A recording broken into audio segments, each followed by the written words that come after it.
Going to be waved to the plate on a stand-up double by Brian Pozos, and the Crabs have tied it with the first two batters of the ball game.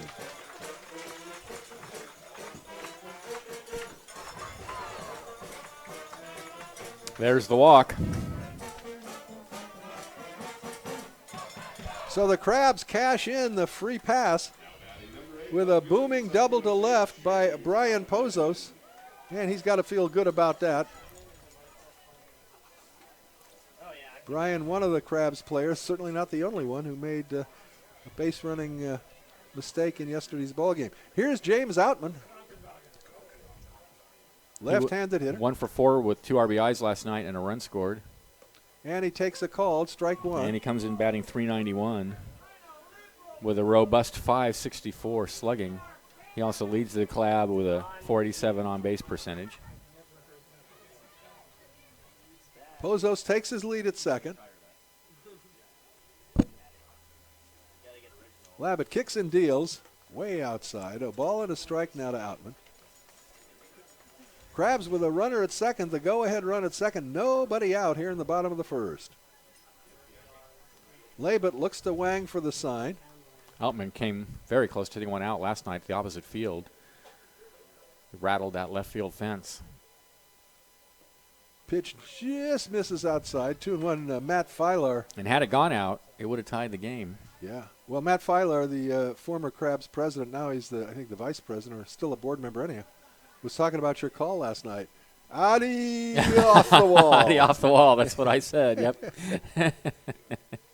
2-1 to count to Outman. The pitch. High with a fastball. My hopes infected my perception. Well, I'll tell you, they infected mine too, because I thought it was gone off the bat. I thought it was out of here. It was close, but the 3-1 pitch, ball 4. 2 walks and a double.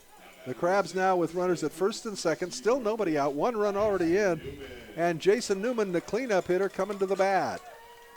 A brief conference on the mound between battery mates Wang and Labatt. Newman 1 for 4 last night with an RBI. He's batting .312, .417 on base percentage, .488 slugging. I was really young, but yes. We have a semi-pro team that plays in Eureka called the B-52 Bombers.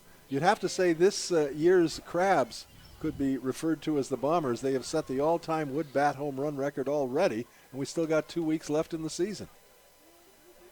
The pitch is taken low and away. The throw to second base is not going to be in time. A double steal. A huge jump by Pozos. The catcher, Wang, didn't even think of going to third.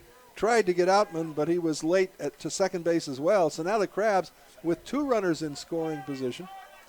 The count a ball to Jason Newman. Unlike the Crabs, the Rockhounds infield is back.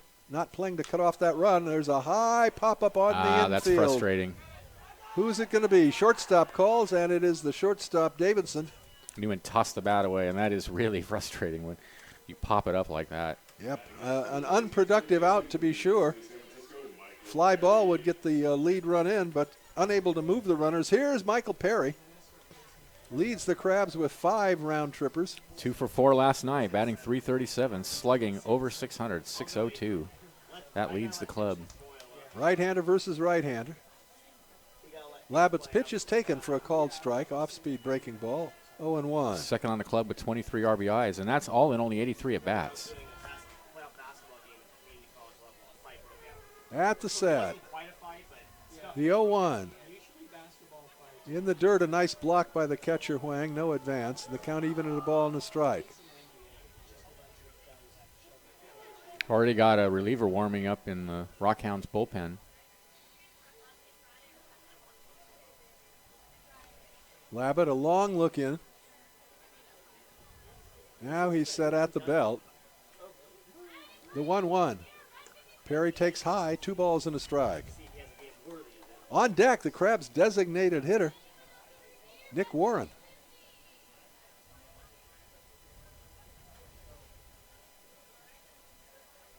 Labatt at the rest. 2-1 offering. High fly ball into left field, probably going to be deep enough to score the runner. Tagging up and coming in to score on the play is Pozos, so credit Perry with a sacrifice fly as the Crabs go ahead 2-1. Holding at second base is Outman.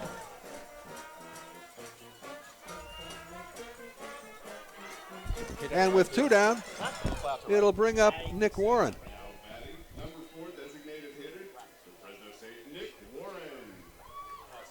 So the Rockhounds' lead was short-lived, to say the least. The Crabs have now tallied 2 here in the home half of the first and lead 2-1. With Outman in scoring position at second. Right-handed hitting Warren at the bat, and the pitch to him. Nick swings and hits it foul just outside third base, over by the third base coach for the Crabs, Tim Wheeler. I think we mentioned the Crabs are in their camouflage. Yeah, I'd like uniforms. to pull a Chris Sale on those camouflage jerseys. Yeah, they have suddenly become popular. You want to cut them up, in other words.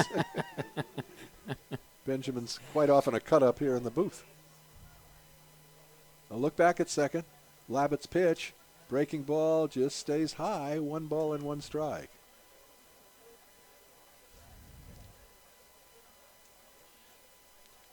With 2 down, of course, the infield back all the way around. Shortstop pinched a little towards second base to try and cause some problems for James Outman. The pitch. Fouled straight back, and the count even at 2. Check that. 1 ball and 2 strikes. What's Warren hitting on the season, Benjamin? 301. All right. How many? We got 6 or 7 now at 300 and above? 7. Crabs batting .284 as a team. Wow. A look back at second. And Labbitt comes to the plate, and it's fouled off and out of play. Fouled off to the right and out of the ballpark. Coming into today's game, so they would have played 37 games as today, right? Today would have been a 38th game, right? Or was the 38th game. Crabs have walked 195 times. Wow. That's a lot. Here's the 1-2. Ground ball off the pitcher's glove into center field, rounding third and coming to the plate is Outman, and he's going to make it without a throw. The pitcher put the glove up and was unable to corral it. It glanced off his glove, but it didn't hit enough of it to keep it in the infield, and it just squirted through and brought in Outman. So credit Warren with a single and an RBI, and the Crabs now lead by a score of 3-1 here in the home half of the first inning. Here's Jacob Thurber. 2 for 5 last night. Big left-handed hitter. Today he's doing the catching. Batting .310, slugging .521, .432 on base percentage. Excellent numbers all. Left-handed hitter. And the pitch to Thurber. High with a fastball, 1-0. We have seen Thurber primarily as a first baseman and designated hitter, but he also does some catching, and that's what he's doing this afternoon. That left-hander bearing down out there in the Rockhounds bullpen. Warren leads from first. That pitch misses badly outside. It's 2-0 to Thurber, the 7th batter to come up for the Crabs here in the first inning. It's not good if you were rooting for the Rockhounds. I'm not. And who would do that? Yeah, right. Who would do that? The next pitch is swung on and missed. He took something off of that. A big cut by Thurber. And the count 2-1.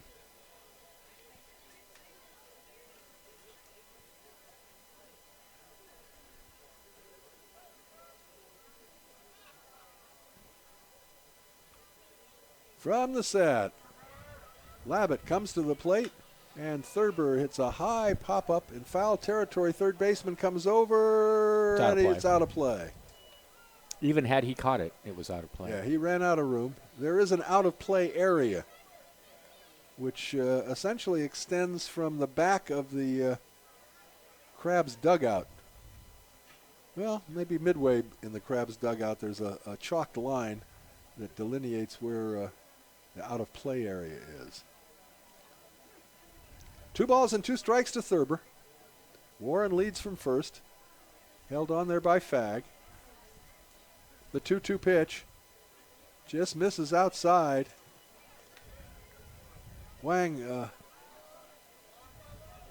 tried to induce home plate umpire Cowan to give him that call by framing the pitch for several seconds, but he didn't get the call, so it's now a full count to Thurber.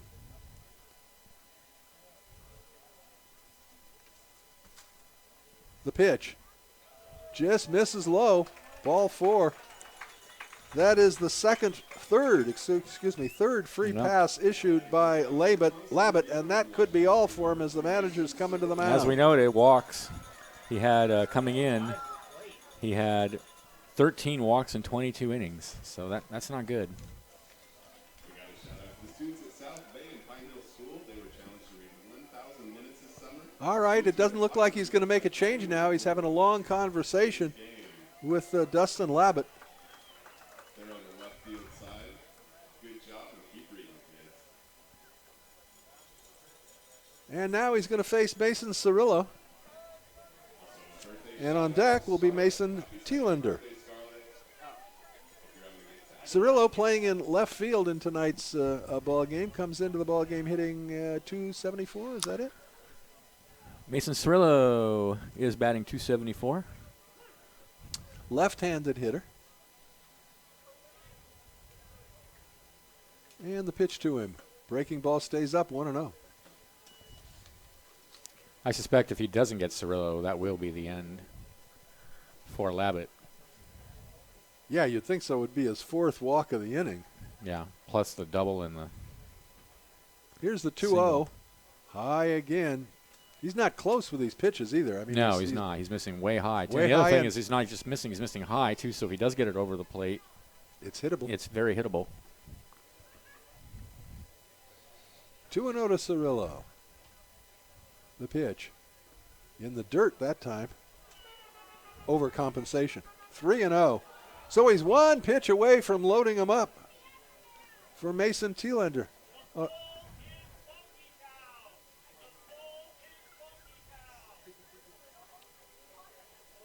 Labatt looks into Wang for the sign, and the 3-0. Automatic is in for a called strike.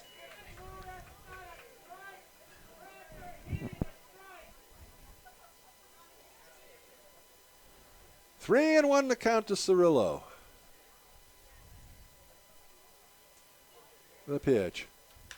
Line drive into center field. Center fielder going over, under it, and making the catch about knee high for the 3rd out. So Cirillo gave it a ride, but the center fielder Grant was there, and that ends it for the Crabs in the 1st inning. However, they come up with 3 runs on 2 hits. There were no errors and 2 left, and at the end of an inning complete, it's the Crabs 3 and the Rockhounds 1. You're listening to Crabs Baseball, KGOE 1480 Arcadia, Eureka.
All right, we are back.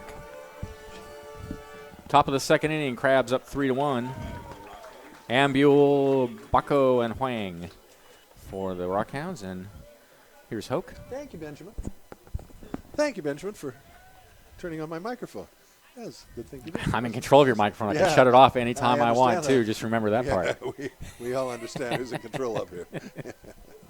All right, Jared Ambule, right-handed hitting left fielder to lead off against Reed Fanenstein. Reed left the mound trailing 1-0 after the first half inning, but his mates tallied 3 in the bottom of the first, so the Crabs up 3-1 as we begin play here in the second inning. The first pitch high and outside, 1-0. Jared Ambule swings on a fast Oh, I can tell pitch you what and, happened misses. with him last night. Ambule last night was 1 for 4 with a run scored. The next pitch is low and away. 2-1 to Ambule. Sun-drenched, short-sleeve crowd on hand at the ballpark this afternoon. Tailor-made. Little flare into short center field. Moving out is the second baseman, Pozos. Nice and catch. Hamilton. Pozos makes the catch. He and Hamilton collide, and I think everybody's okay. A fine catch by Pozos in shallow center field. Hamilton just tumbled right over him.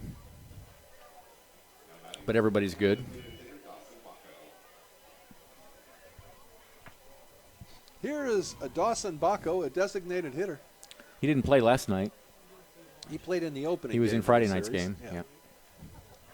So that was an early fielding gem by Brian Pozos. Nice catch. And then he and as you say, Hamilton kind of fell over him, but he was able to hold on to the ball.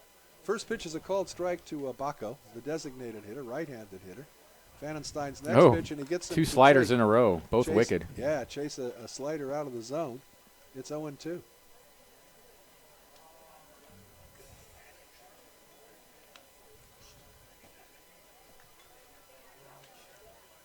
Fastball stays up, 1-2. Whoa, when you got the slider working, you sometimes see Romo throw that slider, and it just seems It's to like be a frisbee, unhittable. It's yeah. just fabulous.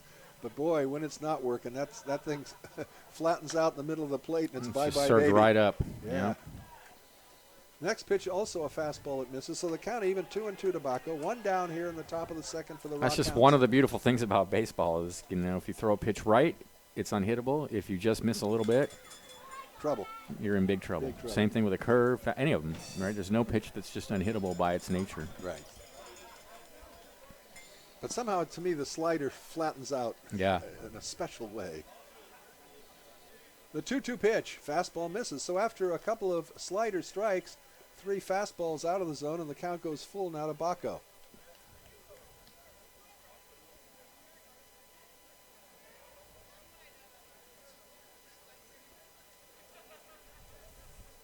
Vandenstein's payoff pitch, ball 4. So 2 strikes and then 4 consecutive balls. That is the first walk given up by Vandenstein. 1 out and 1 on, and that'll bring up the catcher, Kevin Huang, right-handed hitter. Haven't seen him At all, before in the series. We may have we have their stats, don't we? Yeah. somewhere in there. He's only been up about 5 or 6, 10 times this season. Shows bunt, takes a ball in the dirt. Nice block by Thurber, ball 1. Yeah, he's only started 2 games, only played in 4 games up till today. He's 4 for 11. Right-handed hitter facing Vandenstein, a right-hander. Newman holding the runner Bacco on at first. The 1-0 pitch. Taken, a fastball taken for a called strike, 1-1.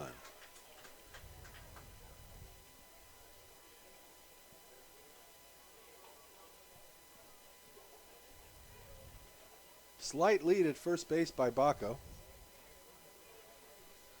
And the pitch. Ground ball to short. This could be 2. Hamilton's got it, boots it, throws to second, and they get 1. So the bobble probably cost the double play, but Hamilton stayed with it and shuffled to Pozo for the second out. Bacco erased, and Huang safe at first base on the fielder's choice. And that'll bring up Evan Facenda. Facenda, right-handed hitting right fielder. Didn't play in last night's game, I don't believe. No, he did not. But he did play in the first game. Check my scorebook, and he was he had 1 base hit. Runner goes. The pitch is swung on and missed. The throw to second base is on the bounce, and sliding safely in is Kevin Huang.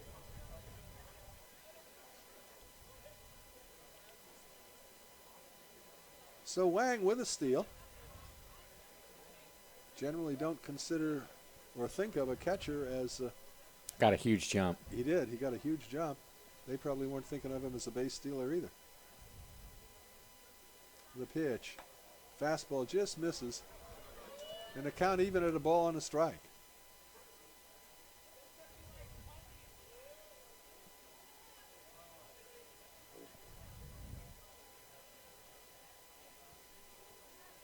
One and one to Facenda. Right-handed hitter trying to pick up Wang at second base.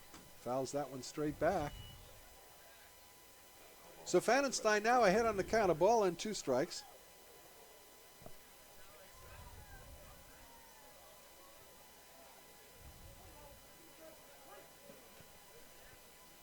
Thurber flashes the sign out. Pfannenstein is now set. And the 2-2 pitch. Way outside with a breaking ball. After Facenda, we go to the top of the order and Joey Dodson.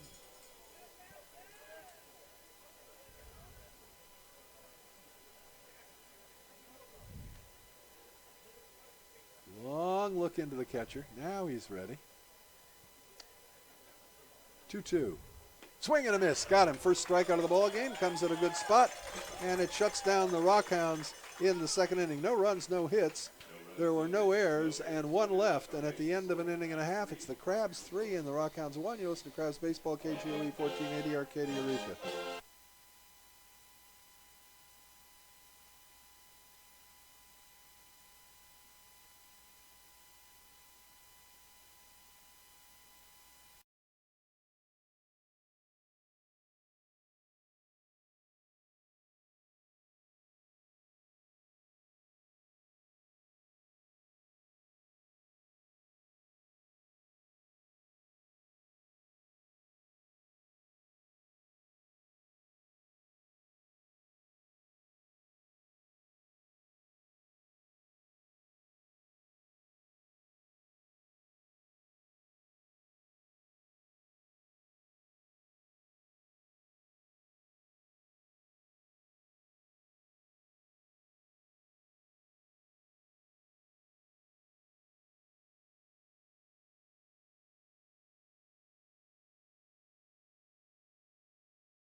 The first three batters for the Crabs in the ball game all scored in the first inning.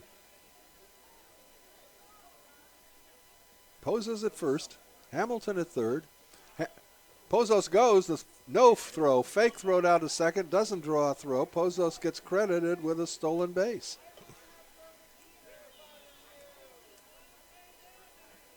And still, the Rockhounds are playing the infield back.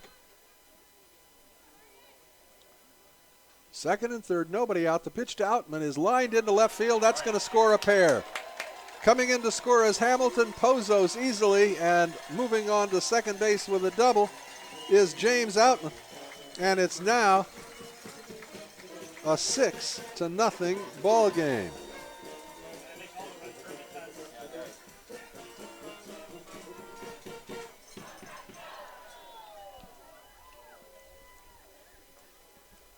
So after a rather shaky performance last night, the Crabs are back full bore this afternoon.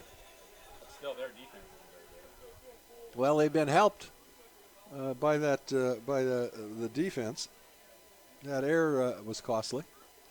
And the first pitch to the right-handed hitting Newman misses wide, 1-0. So Salampaugh has been greeted rudely by the Crabs. A walk, 2 base hits, and an error. He has yet to record an out. The pitch to Newman in the dirt, a good block by the catcher Wang, and the count a 1-ball to Jason Newman.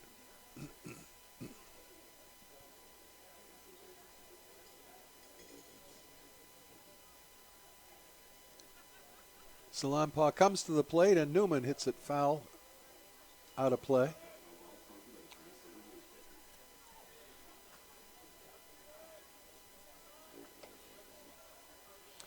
Two balls and a strike to the Crabs cleanup hitter, Jason Newman. Salampaugh set, and the pitch.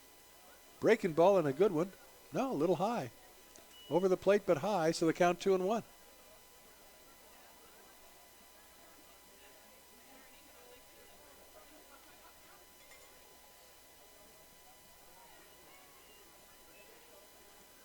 Two and one to Newman. The pitch. Breaking ball, that's grounded foul past third base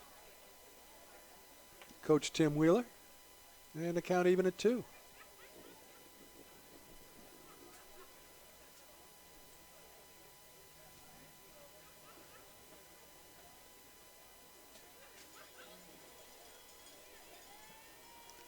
All right, 2-2 to Newman. Outman takes his lead at second. The pitch. That was a 3-2 count, and that's ball 4. So Newman with a free pass. That's the second issued by Salampaugh. The Crabs now with runners at first and second, nobody out. And here's Michael Perry, who hit a sacrifice fly in the first inning.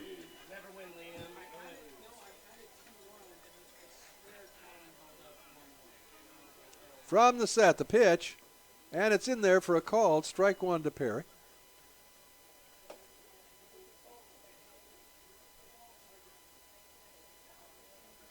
Three runs across here in the second inning. The pitch, swing and a miss. That was an off-speed pitch. So Salampaugh ahead of Perry, no balls and 2 strikes. Salampaugh looking to record his first out of the inning. First 5 batters he has faced have either scored or are still on the pads. Runners at first and second, 3 in. The 0-2 pitch.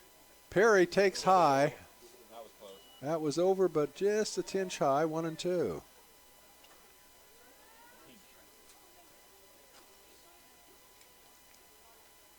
Salampaugh looks to Wang for the sign, and the 1-2. That curveball is bounced over the mound behind second base. The second baseman's got it, throws to short for the force out. No, he pulled the pulled the shortstop off the bag, and so everybody is safe. And we're going to call that an infield hit. It was an excellent try, but to get to the ball, but the throw pulled the second baseman off the bag. So the bases now are loaded again, or loaded, full of crustaceans for Nick Warren. Still nobody out here in the second inning.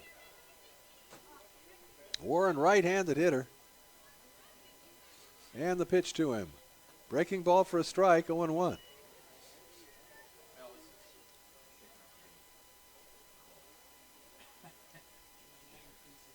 Oh, and 1 to Warren. And the pitch. High pop up into shallow right field. Second baseman going out. He's going to make the catch on the outfield grass. The infield fly rule was called on that play. And now the ball is thrown wildly, and the runner's going to score from third base. Oh, my goodness. Talk about an unforced error.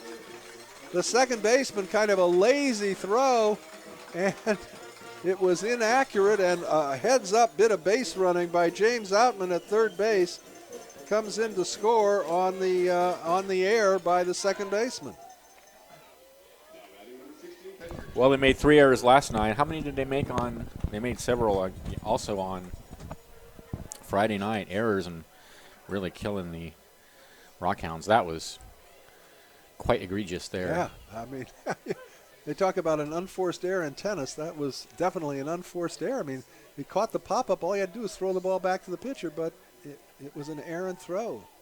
And Outman, eyes on the game, head in the game, came in to score.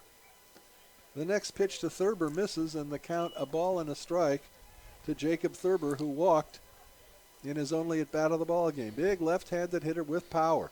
It's nice to see Outman having a good weekend. He's definitely sure back. Breaking ball and a good one for a called strike. A ball and 2 strikes by Salampaugh.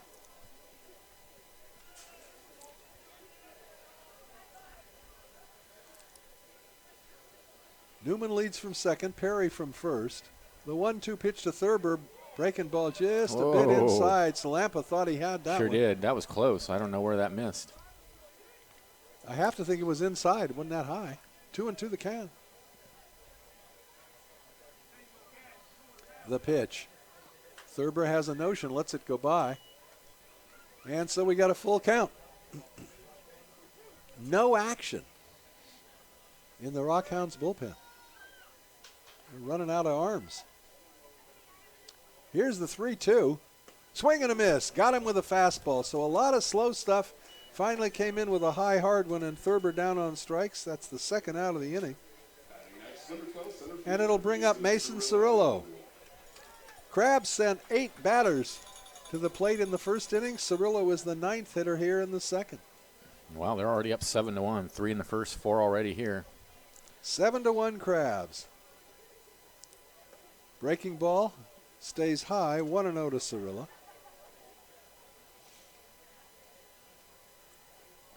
5 walks already. The next pitch. Cirillo takes low and away. 2 balls and no strikes.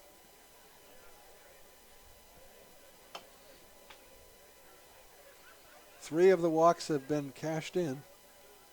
3 free passes have ended up touching home. The next pitch, high and inside. 3-0. On deck, another Mason, Thielander, who started things off with a base knock this inning. 3-0 to Cirillo. The pitch misses wide, ball 4. Yikes. So that's the 3rd walk given up this inning by Salampaugh. The manager's going to come out.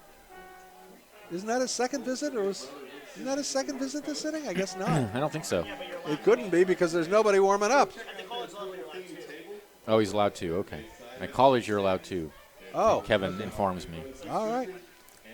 A heads up from Kevin Ayard, who says that in college you're allowed 2 visits to the mound. And since we operate primarily on NC2A rules, I always laughed at Jerry Nutter's explanation of NCAA. No clue at all. And they have some weird rules. All right, here's Thielander with the bases FOC, full of crustaceans. 4 runs already across here in the second inning to make it a 7-1 game. The pitch. Breaking ball for a called strike 1. Salampaugh choosing to work from the stretch. Back foot on the rubber now, he's set, and the pitch. Another breaking ball. That one stays up. Salempa is not pleased with some of these calls by the home plate umpire, Cowan. They've been very close calls. He thinks he's being a lot squeezed. Of close pitches, yeah. Yep. I can see why he thinks that. The 1-1 pitch now to Thielander. Here it comes. Mason takes a fastball outside, 2-1. Nowhere to put him. A crab on every base.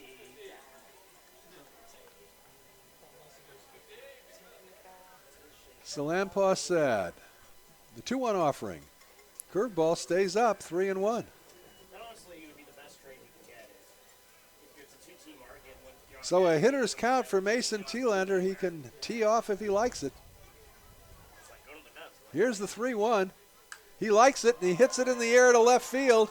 Left fielder going over, center fielder going over, and a running catch by the center fielder, Grant, to end the inning. The Crabs, however, come up with 4 runs. 3 hits. On 3 hits, there were 2 errors and 3 left on base.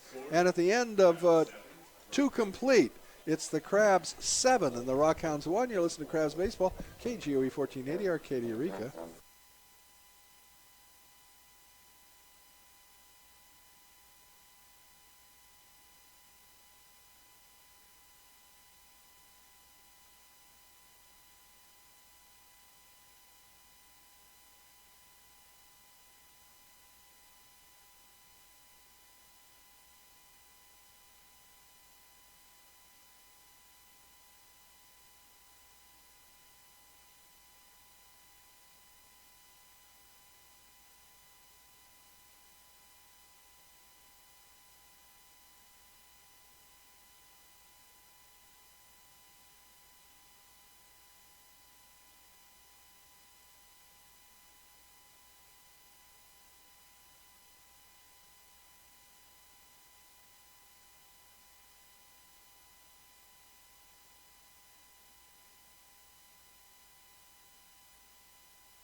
All right, welcome back to the ballpark. Top of the 3rd inning, Crabs up 7-1 over the Rally Factory Rockhounds.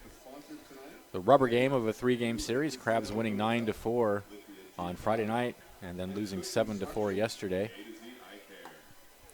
Reed Pfannenstein out for inning number 3. It'll be the top of the order. No, it won't. Yes, it will. It'll be the top of the order for the Rockhounds. Dodson, Grant, and Pretty. Don't forget to purchase your 50/50 tickets from the ladies making their way around the ballpark. Be sure to buy both colors. A lot of folks at the ballpark today. Don't miss out on Just a gorgeous afternoon. Shirt sleeve weather. Not too much Crabs baseball left, though. You're going to want to get out here pretty soon. Only a couple weekends now. the Rockhounds number 3, shortstop Joey Dodson. So here's Dodson. Yeah, 2 more weekends. Next weekend it's the Puff Caps. And then the Humboldt Invitational Tournament the weekend of the 4th, 5th, and 6th, and 7th. And then we say goodbye to the Humboldt Crabs for another season. Reading Colt 45's coming in this week. Here's a pitch. Fastball called strike on the inside corner. And the team that we love to beat more than anybody. We meaning me and Hope probably. Or the Colt 45s. Slider away. 1-1 to count.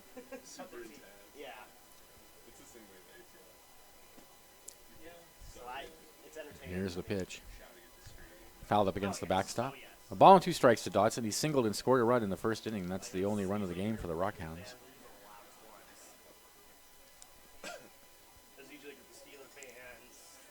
Wind blowing gently out towards left center field.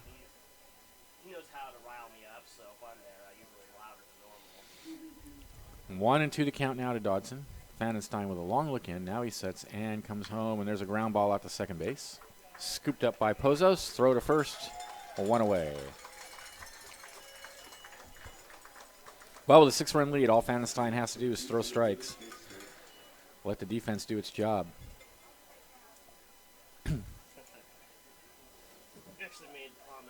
Here's Grant. He singled in his first at bat.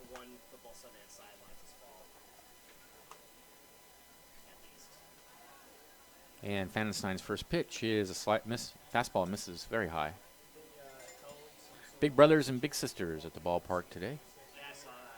Another excellent charity. 1-0 pitch is lined in the center field. Coming in on it is Cirillo, and he has it for out number 2. The ball was hit well, but right at Cirillo. 2 away.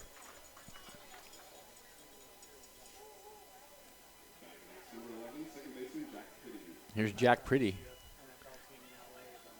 Grounded to third in his first at bat. 2 outs, nobody on, top of the 3rd inning. Still no action in the Rockhounds bullpen, and that's kind of a worrisome sign. Here's the pitch. Breaking pitch in there to knees for a called strike.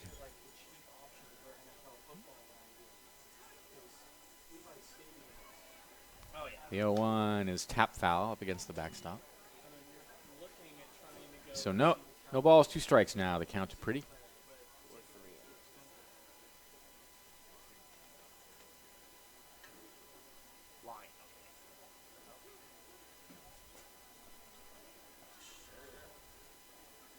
Fanenstein. Roxanne comes home 0-2 in the dirt.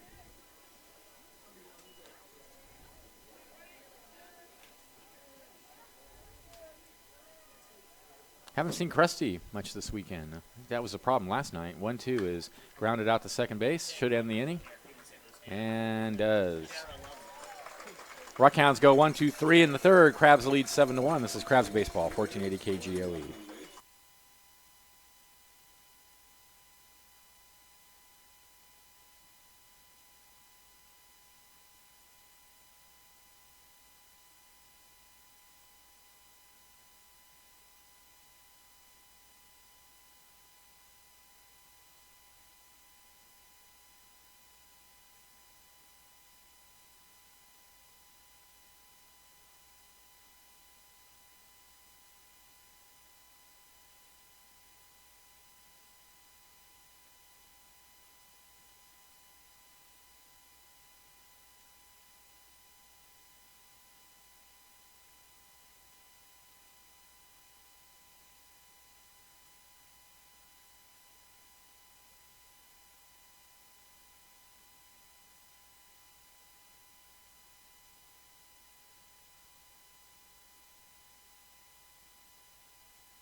All right, welcome back to the ballpark. Thanks to Harper Motors, proud to be one of America's oldest automobile dealerships.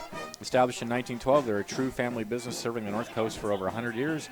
With every Crabs home run, Harbor Ford will donate $50 to local Little League, so go Crabs, go. It'll be Hamilton, Pozos, and Outman for the Crabs in the bottom of the 3rd inning. They're up 7-1. 1 run, 2 hits, 2 errors for the Rockhounds. 7 runs, 5 hits, no errors for the Crabs. Here's the pitch to Hamilton, and he takes high. 1-0. Hamilton's walked twice today.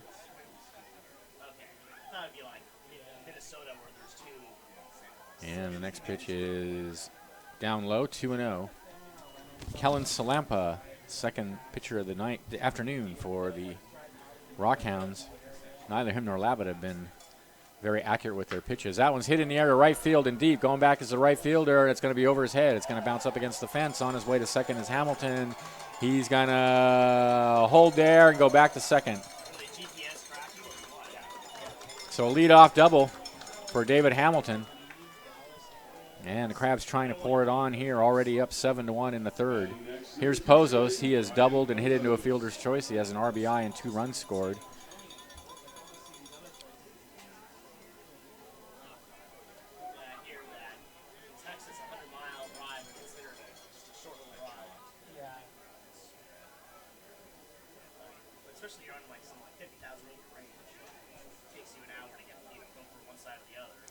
Salampa steps off now.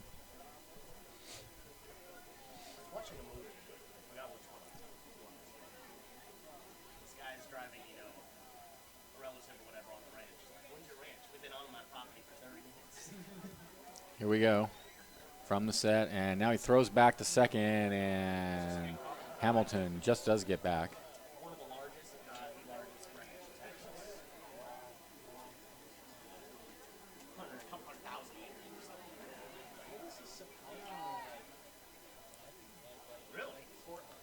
resets, looks out at second, and deals a breaking pitch just high, I guess. And again, he gestures at the home plate umpire. He's not happy at all with the balls and strikes calls. 1-0 to Pozos. Hamilton out at second. And the pitch. Ground ball, one hopper at third and passed into left field.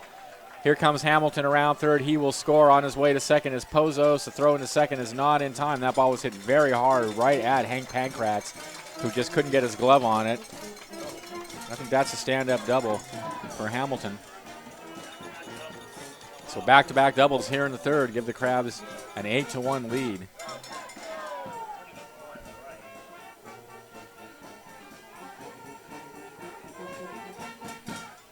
Here's Outman.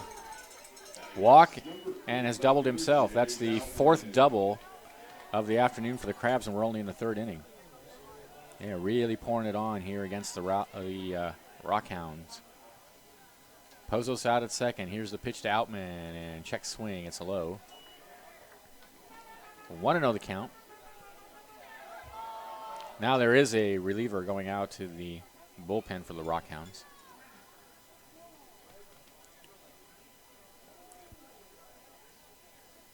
The 1-0 in the air, left field. Left fielder going back near the warning track, and now he's on it and has it. That ball got caught up in the wind and turned out to be kind of an adventure out there for Ambule, but he tracks it down for out number one. Here's Newman.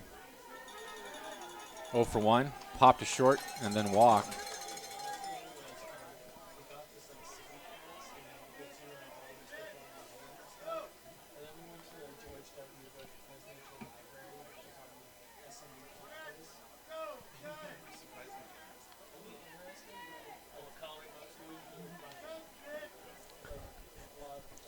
Here we go.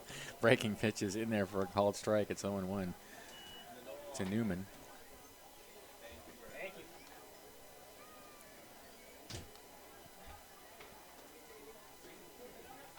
And the next pitch is a breaking ball high and away. 1-1 to count.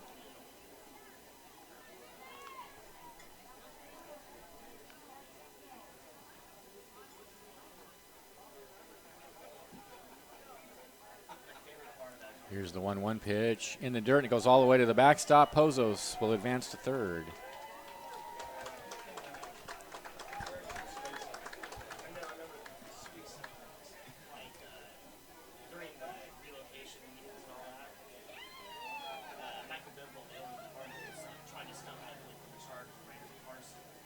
All right, here we go with the count. The umpire says the count's 2-0. I thought it was 2-1, but he's saying it's 2-0. Next pitch misses high. I guess it was 3-0 was the count, and that's ball 4 then. So Newman aboard with runners on the corners now. Here's Michael Perry, sacrifice fly and a single.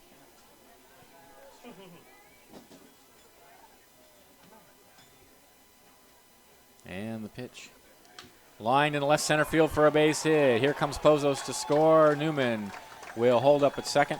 9-1 Crabs. Yikes.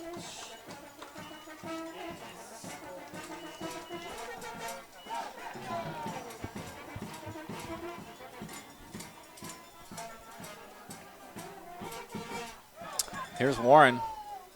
Warren 1 for 2 with an RBI single. Newman at second, Perry at first. The hit parade continues. That's the 8th hit of the game for the Crabs. We're only in the 3rd inning. Here's the pitch. Ground ball back up the middle. Second baseman has it. He tosses to the shortstop. Back to first. Nicely turned double play. 4-6-3. That ends the inning.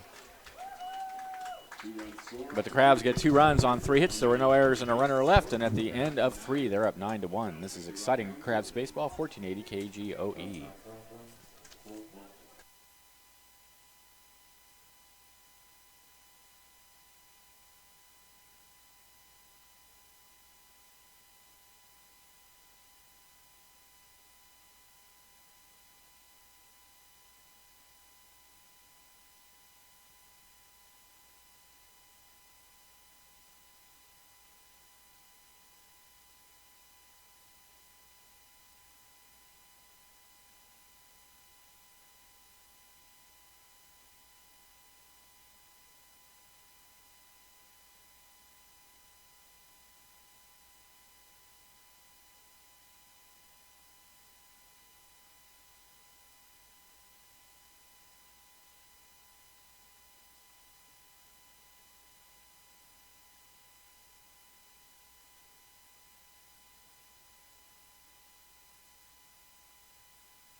Well, welcome back to the ballpark. We got a lopsided game through 3 innings. The Crabs pouring it on after losing last night, coming back with a vengeance. And they have scored 3 in the first, 4 in the second, and 2 in the third to take a 9-1 lead behind Reed Fanenstein. All right. Top of the 4th inning, leading off will be the cleanup hitter for the Rockhounds, Hank Pankratz, whose sacrifice fly drove in the first run of the ball game. Since then, it's been all Humboldt Crabs, and he swings through a fastball, strike 1. Pankratz will be followed by Jed Fagg and Jared Ambule. Fanenstein back to the plate with a fastball in the dirt, a ball and a strike now to Pankratz.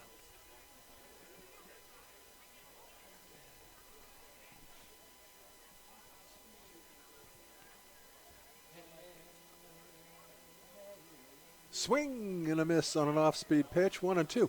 Well, you know, the Crabs have scored 9 runs in 3 innings, but they haven't used the long ball yet. No, they've used the double. That's Lots been of the weapon doubles. and the walk. Yeah, the walk has been a potent rally helper, and errors. 1-2, fastball away, 2 balls and 2 strikes to Pankratz. Leading off the 4th inning for the Rockhounds. Although all their runs are earned, even with the errors. Ah, Yeah, that's interesting. yeah. The 2-2. Ground ball to the right side. High hop to Newman. He tosses to the pitcher, Fanenstein, covering for the out. 1 down.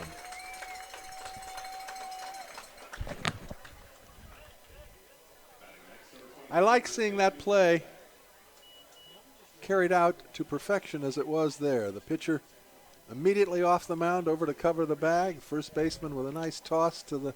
That's a complicated play. That's a difficult, really a difficult play. They make it look easy, but... Well, they always talk about that's a play they work on over and over and over again during spring training. Of course, we don't have a spring training here. These gentlemen play for different college teams. 1 ball and no strikes now to Fagg. And he fouls the next pitch off out of play, 0-1. The 1-1. Fagg popped out to the first baseman in his only at-bat today. Yesterday, he had 4 base knocks in 4 at-bats.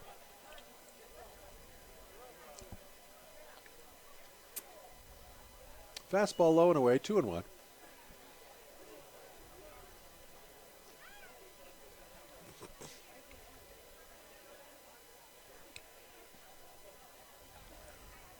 The 2-1 pitch. Breaking ball stays up.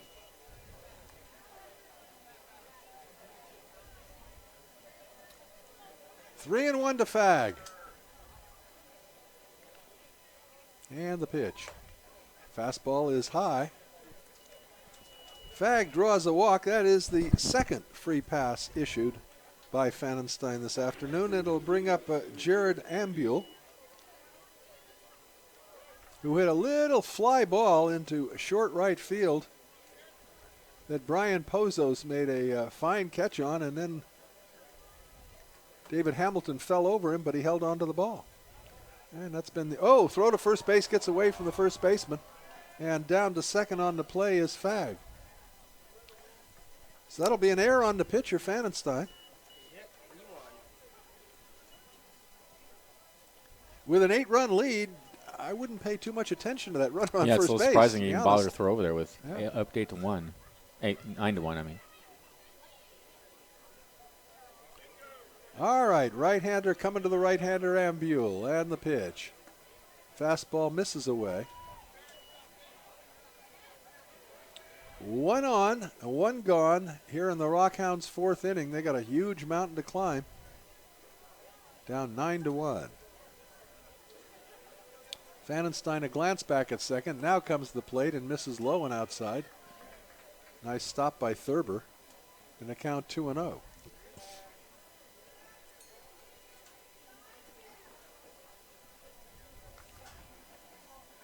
No action in the Crabs pen. We do have someone throwing for the Rockhounds.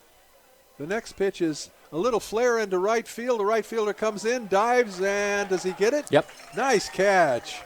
Good catch in right field by Thielander to rob Ambule of a little base hit. Wasn't hit that hard, but a good jump on the ball and a nice catch. Fagg, of course, remains at second base, and with 2 outs, it'll be up to Dustin Bacco, the designated hitter, to see if he can pick up Fagg.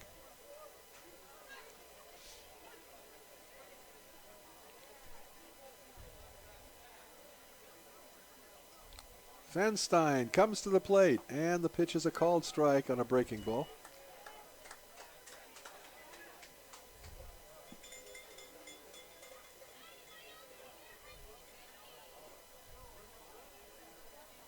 Fenstein has not given up a base hit since the first inning.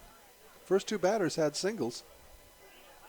A sacrifice bunt and then a sacrifice fly, and that's been it offensively for the Rockhounds this afternoon. The 0-1 pitch. Swing and a miss. Took something off of that pitch, and Bacco had a big cut. Now he's behind 0-2 to Reed Fenstein.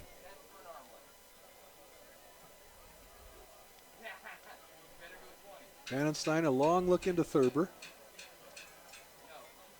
Now he comes to the set.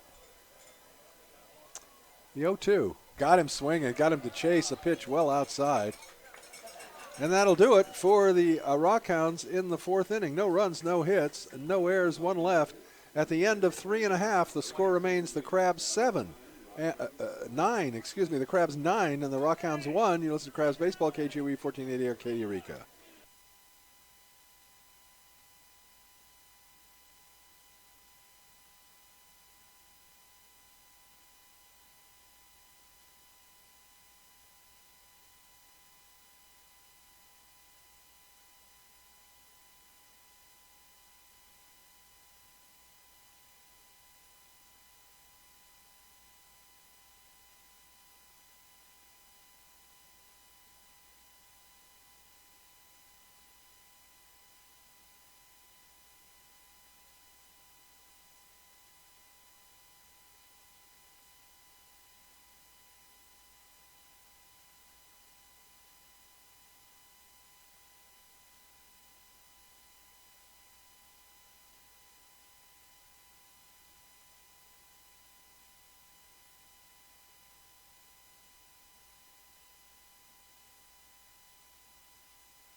Crabgrass Band in the background entertaining a shirt-sleeved crowd at the ballpark this afternoon. The Crabs in control, 9-1 as we go into the bottom of the 4th, and a new pitcher on the mound for the Rockhounds. It'll be Jackson Gents, a right-hander.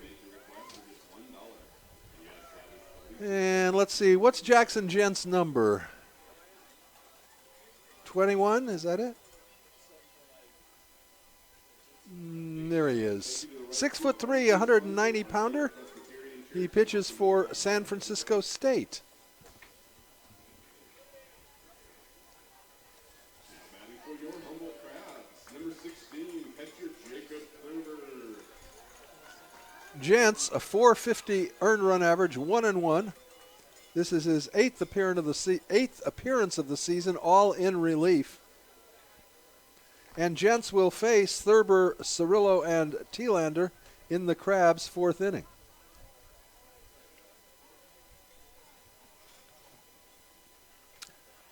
And the first pitch is hit foul down the left field line, and it'll be out of play. Thurber has walked and struck out on the afternoon. Obviously getting his first look at Jackson Gents. Gents, big right-hander, rocks into the windup, and the pitch to Thurber is fouled off again down the left field line. In foul territory, the left fielder gives it a chase, but again, out of play.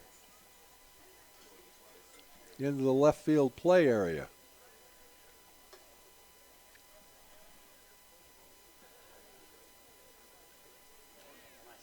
Gents ahead on the count. No balls and 2 strikes. The 0-2 pitch misses with a fastball away, 1-2.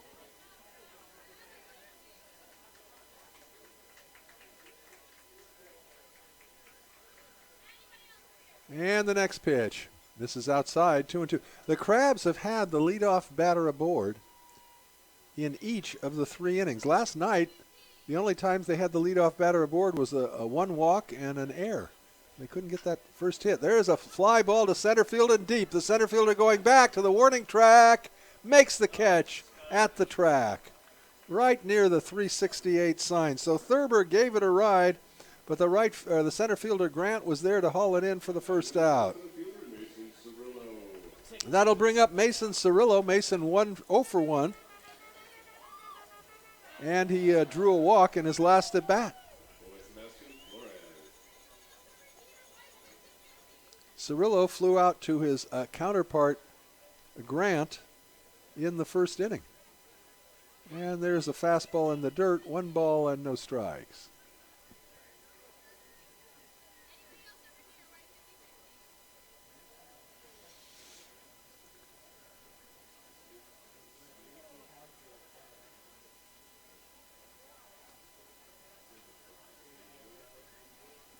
One ball and no strikes, the count to Cirillo. Ground ball to the left side. Shortstop backhands it. Throws to first, but that's a wasted throw. And he almost overthrew the first base. Had no chance at all to get Cirillo. Credit Mason with an infield single. The Crabs with a runner at first and 1 down, and here's Thielander. It was a nice play by the shortstop Davidson to get to the ball, to backhand it. But there was absolutely no chance in the world to get Cirillo, and yet he made that throw to first base and almost gave Cirillo an extra base. So first baseman Fagg had to leap up to prevent it from going to the fence. Fastball inside to Thielander, 1-0. Mason 1 for 2. He singled and scored in the second inning and then made the final out of that inning with a fly ball to center. The pitch to Thielander. Strike called. Fastball on the outside corner. The count even at 1.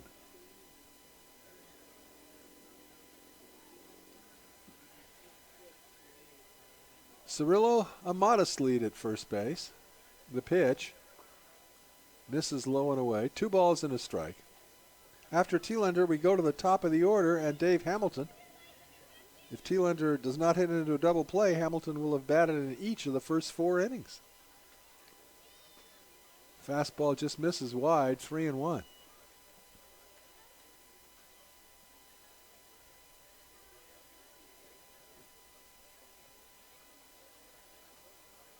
And the 3-1 pitch. Over but low, ball 4, so Thielander trots to first base. And now we go to Dave Hamilton. Crabs with runners at first and second as Cirillo moves up 90 feet. You know, yesterday, the Crabs left, 15 runners on base. Today they are plating them all. 9 across already. Runners at first and second, 1 out. And here is Hamilton, who's been on base each of the 3 times he's been at bat, twice by walk and then a double. And he hits a fly ball into left field. That's playable. Moving under it is Ambule, and he makes the catch for the second out. So Hamilton, first pitch swinging, skies to left. And with 2 gone, it'll be up to Brian Pozos. Pozos, a pair of doubles surrounding an error by the shortstop Davidson. So on the afternoon, Brian 2 for 3. He's stolen a base, and he scored 3 runs.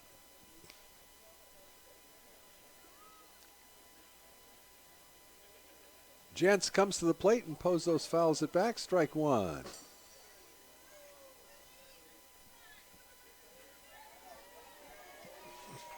Big brothers, big sisters throwing out some shirts here at the ballpark. Nice to have them with us, an informational table. People can learn more about big brothers, big sisters. That pitch stays up. In the count, a ball and a strike now to Brian Pozos. Runners at first and second with 2 gone, and the Crabs fourth. They lead 9-1.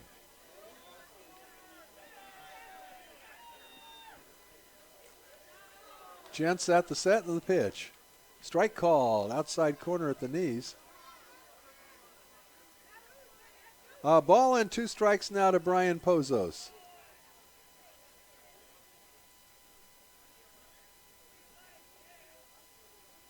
Jackson Gents comes to the belt. The 1-2. Fouled off. Had him reaching for a pitch probably outside the strike zone. But Pozos with 2 strikes, protecting and stays alive. Cirillo at second, Thielander at first, with 2 outs. Gents pitch, high with a fastball, 3-2.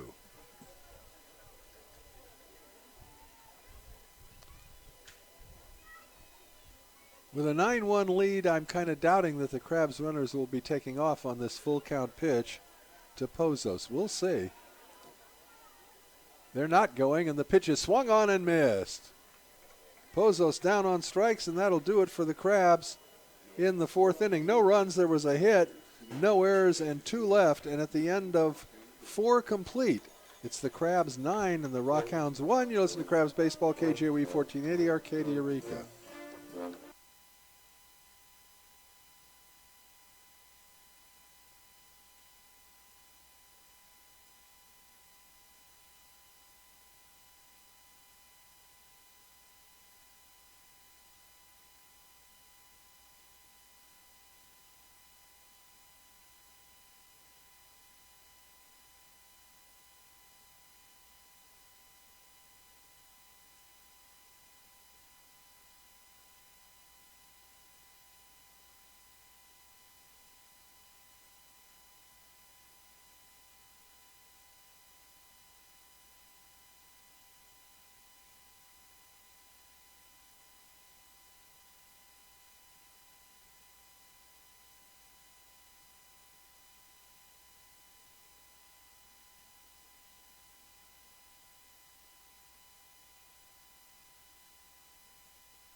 All right, welcome back to the ballpark. Crabs would like to thank North Coast Audiology, always working to provide our patients with the best possible care. And you can contact Julie Kelly at 2818 Harris Street or give her a call at 443-4503 to learn more about audiology and the work of North Coast Audiology.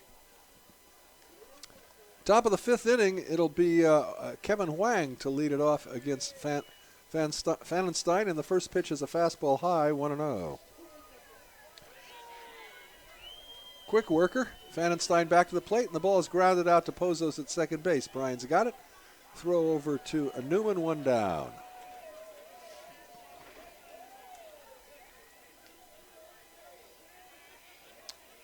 Here's Evan Facenda.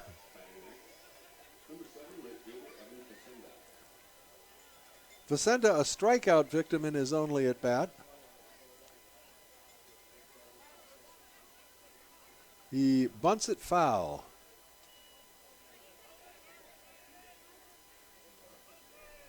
Obviously trailing by 8 runs.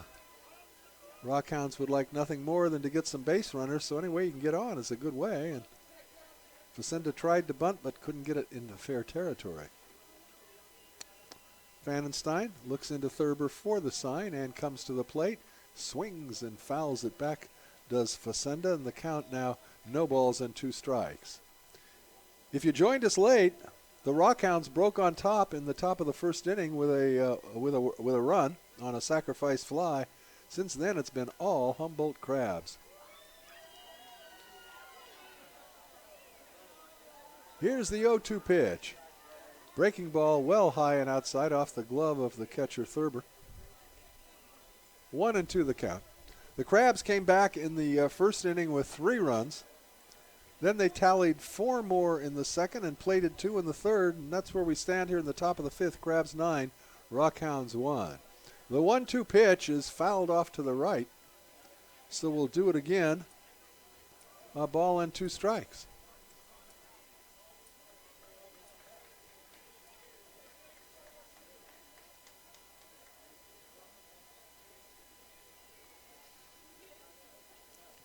Picture perfect weather for baseball.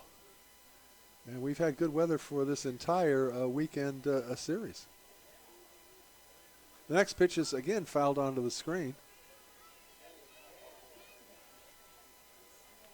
1-2 to Evan Facenda, one down in the top of the fifth inning.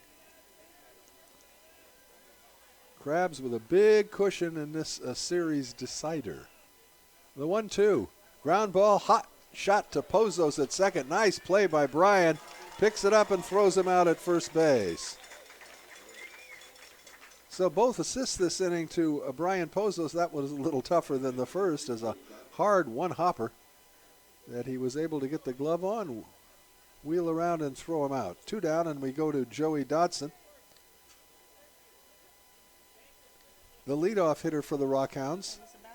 Singled to open the ball game and scored the first run of the ball game. Swings at a breaking ball. That was a weak swing as he was fooled badly. Strike one.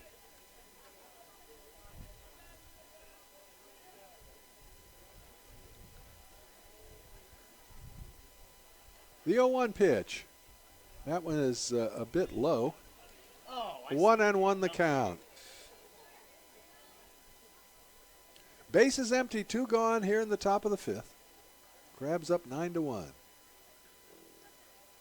Pfannenstein comes to the plate with a fastball low and away. 2 balls and a strike now to Dodson. The Rockhounds have not had a base knock since that first inning. The first 2 batters had singles, and that's been it. That one's fouled off to the right. The count now even at 2. They've had base runners. They had a couple of walks that didn't amount to anything. But no hits off of Reed Pfannenstein, who just needs one more out to be eligible to pick up his 4th victory of the season. His 2-2 pitch. And staying alive, again fouling it back, is Dodson. And the count, again, 2 balls and 2 strikes.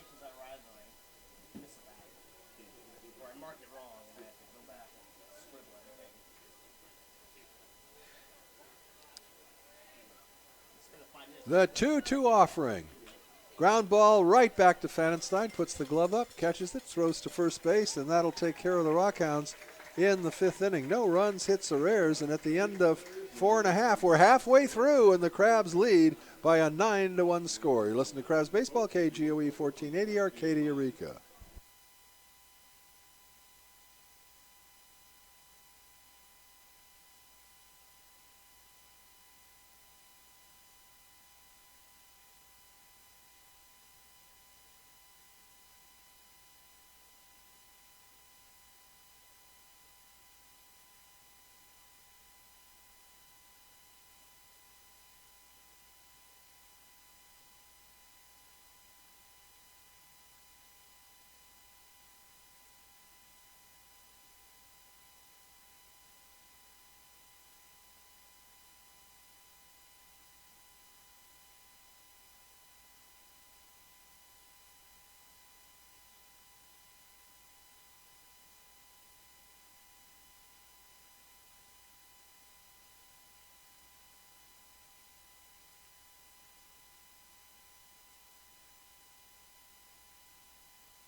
True Motion Fitness, a unique approach to movement health. We feature muscle activation techniques, personal training, and a unique movement space, all focused on building a stronger, balanced, and stable you so that you can move through life and desired activities with greater enjoyment and efficiency. True Motion Fitness is located at 901 O Street in Arcata. You can give them a call at 822-3018. James Outman to lead it off for the Crabs in the bottom of the 5th inning, and he takes a strike from Jackson Gents, the 3rd pitcher employed by the Rockhounds this afternoon. The first 2 were touched up pretty well by Crabs bats. Outman swings and misses, and Gents ahead now, no balls and 2 strikes. Outman will be followed by Newman and Perry.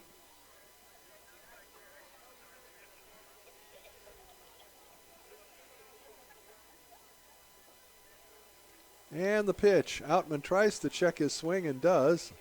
I think. Yep, third base umpire said he didn't go around, so the count, a ball and 2 strikes to the leading Crab batsman, James Outman. Here's the 1-2. Down low with a fastball.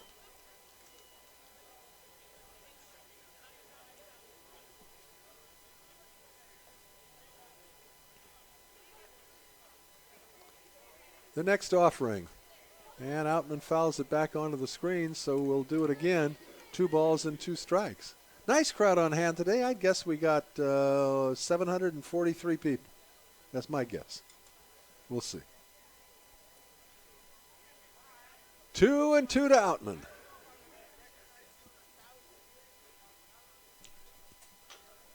Ground ball to the second baseman. Up with it is Fag. His throw to first is wild. Oh, my goodness, they have had problems with the glove this afternoon. So Outman safe at first on the air. And that'll bring up Jason Newman. How you doing, buddy? Good to see you. Can you come in? Can you talk? Will you talk? All right. Come here, come on. We are pleased to say we've got a great guest in the booth with us, a legendary manager at the Humboldt Crabs, Shorty Ames, and he's getting his gear set. All right. Good to have you with us, Shorty. Good to be here. Yeah, have a chair. Get Shorty a chair. Here we go. You just can't see on the other one. Great to have you here. We didn't get a chance to talk with you last week, but you were here last week with the 1999 Crabs. It was a great ceremony we had. Got to see some of the old ball players and talk over some old times. It was a fun day. That was a fairly decent team, as I recall. You won a few. Tell me if my recollection is correct. I didn't go back and check the books. Let me just bring you up to date. The count is a ball and a strike on Jason Newman. Outman at first base. Nobody out here in the bottom of the 5th for the Crabs. That pitch is low. It's 2-1.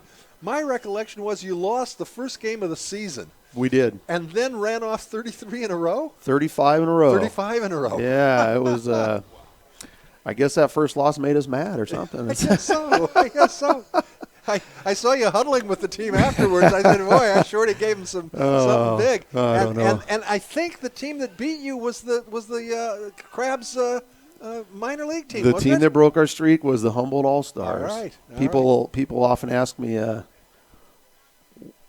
what my favorite memory is and stuff, and that's one of them is when they beat us, that celebration, because it was the first time they'd ever beat the Crabs. Right. The celebration, I just sat on the bucket and watched the celebration. It was, it's a game. They thought they'd won the World Yeah, Series. they thought they'd won and for them they did. It was good. Yeah. It was good. Yeah.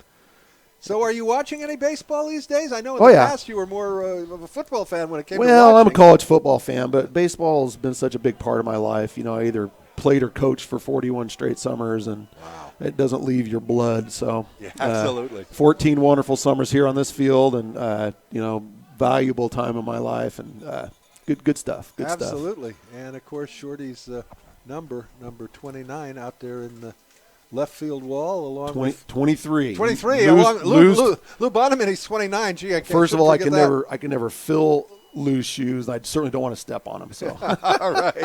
That's right. Lou Bonneman, number 29, Shorty number 23, and Ned, who never wore a uniform but was out there. There's a fly ball into right field. Right fielder coming in, second baseman going out. It's going to drop for a base hit. The two of them collide, and so the batter's going to second base. The throw there, and he is safe at second base. That was Michael Perry with a little dunker into right field. Newman had struck out. On the play, Outman moves to third. So on Perry's bloop double, the Crabs with runners at second and third, 1 out, and coming to the bat will be Nick Warren. That was also my recollection is, Shorty, that 1999 was the first year that we went back to wood bats. It was the first year we used wood bats. It was quite a change. We hit a lot. We hit a lot of home runs the few years before that, but that year, going 45-3, which is amazing in itself. We hit 1 home run. Are you serious? We hit 1 home run that whole summer. Oh my! And I think gosh. they have 33 or 35. something. Yeah. So they've set the record this year. It's pretty amazing, Right. but it just shows you what kind of ball team we had. We didn't have to hit the ball out of the park to win. We had great pitching and we had speed, and it was fun. the Crabs are different. It's a different team every year, so you kind of wait for the kids to come in and see what you got. You might have a power team. You might have a speed team. You might have to play pitch and play defense. So it was fun adjusting to all those things and getting to coach all these different kids. One of the pitchers out on the mound today for the Rockhounds, their second hurler, was brother of one of your pitchers, Tyron Salampaugh. Oh, really? Yeah. Yeah. Tyron was here last weekend. That's right. It was right. wonderful to see Tyron, and I hadn't seen him in 17 years. So that's what these alumni weekends are wonderful. You get to catch up on what these kids are doing, and for me, I feel like I might have had might have touched some of these kids in a small way over a few summers while they played for me, and that makes me feel good. That's rewarding to me. The guys that go on to play professional baseball, that's wonderful. But Tyron's married, has a couple kids, has a good job, is doing what he wants to do. Right. And, that's what life's about. Baseball isn't life, and life isn't baseball. Exactly. Baseball's a game that you Yeah. play. You Yeah. have to live your life, and baseball ends too quickly. Yeah, we saw that shirt, but it's not true. No. All isn't life, and life No, isn't baseball. it certainly isn't. Did you hear that, honey, at home? You listening to me now? My wife sometimes questions that. All right, here is Nick Warren at the bat. Runners at second and third, one down. Warren swings through a breaking ball, and the count even at 1-1. Nick, 1 for 3 on the afternoon. Singled, ground or popped to the second baseman, then grounded into a second to short to first double play to end the third inning. Breaking ball misses, and it's outside, and the count 2 balls and a strike. Losing a little bit of the thread of the ball game, but the Crabs with a healthy cushion trying to add to it here in the bottom of the fifth. And there's a line drive into right field. The right fielder is going to catch it, tagging at third and coming to the plate. The throw is not going to be in time. So credit Warren with a sacrifice fly as Outman comes in to score. Perry remains at second base, and it's now a 10-1 ball game in favor of the Humboldt Crabs. How many years, I don't recall, Shorty, how many years did you coach when the Crabs were using the metal bats? Well, when Tom Giacomini was the manager, I was the assistant coach. So 4 years with Tom, and then I think, 3 years. So 96, 97, 98, we used aluminum bats. Okay. And then, Troy Shader from Oregon State played shortstop for us. And I think he hit 26 home runs himself. That's the all-time record, which will never be. Right, with aluminum bats. They'll never catch that one. There's a ground ball to the second baseman. That should do it. Throw to first. We're not going to go to break. Tell them we're not going to break. So Thurber grounds out second to first. That'll do it for the Crabs in the fourth inning. They come up with another run on one hit and an error, and at the end of 5 complete now, it's the Crabs 10 and the Rockhounds 1, and we're visiting with the legendary manager Shorty Ames, who was with the Crabs, was it a dozen years? Assistant coach for 4 years and the manager for 10. Okay. So, 14 wonderful summers here at Arcata Ballpark, which should probably be Bonamini Field at Arcata Ballpark. I've been pushing that. I've been pushing that, Shorty. In fact, I was a little upset last year. I went and talked to the city manager, and the city manager said, "Well, what you need to do, Hoke, is you need to make a proposal. Don't make it too long. Just tell why it should be that, and then and get some fan support." So I had set up a sheet to get people to sign at the ballpark. I said, "We can get 500 signatures like that." Yeah. And then for some reason the Crabs backed away from it. Oh, we don't have time. We don't know. So I'm hopeful we can push that, because absolutely it should be Lou Bonamini Park or Lou Bonamini Field at the Arcata Ballpark. That would make I would think that could make everyone happy. Exactly. It's just something that should happen. Yeah. There's some things you don't have to argue and fight through politics to happen. It's just the way it should be. Exactly. And with the induction last weekend, one of the inductees was the widow of Lou Bonamini. Right. And it was nice to see that take place as well. And I can say from experience that the wife of the manager, very important position. Oh, absolutely. In the Humboldt Crabs organization. Yeah. All the hours that my wife spent here, and Leslie, and all the summers we didn't do anything. That's one of the reasons I quit managing the Crabs, is because I had never spent a summer with my wife. I understand. In our marriage, So it was time. It was Absolutely. time. Well, I recall I don't know that we've had anyone who sings the national anthem as well as Leslie did for us. We really appreciated that. And I hear the same thing. I've got a long-standing and good marriage, and this season my wife said, Hoke, I've given up a lot for the last 17 years. Let's see if we can make a compromise. Yeah. So I'm only doing weekends this year. Nice. And Nice. yeah, the divorce attorney has been taken away. Oh, that's Okay, here we funny. go into the top of the sixth inning. We got a new pitcher on the mound for the Crabs. Who's that pitching for us now? No, when a kid or an error happens, you just like Am I making this up? Or if it's only if it's borderline, really. Like Is this Pettit? Merrick? Petito. All right, Merrick Petito picking up for Reed Fanenstein here in the sixth inning. And he's pitching to Chase Grant. The count, a ball and a strike. So Fanenstein well on his way to picking up his fourth victory against one setback this season. He went the requisite number of innings, and now we go to Petito. Yeah, it's a good time for Tyson to get some of these kids some innings that are running a little short this summer, so he can get some kids some work out there that need it right now. Now that is a special job that's unique to you and to now Tyson Fisher, to Matt Nutter. In addition to trying to win ball games, of course, you've got a kind of an obligation to see that these guys get some innings. It's more important to me than winning the ball games. You got to get these kids some work. That's why the coach sent them here.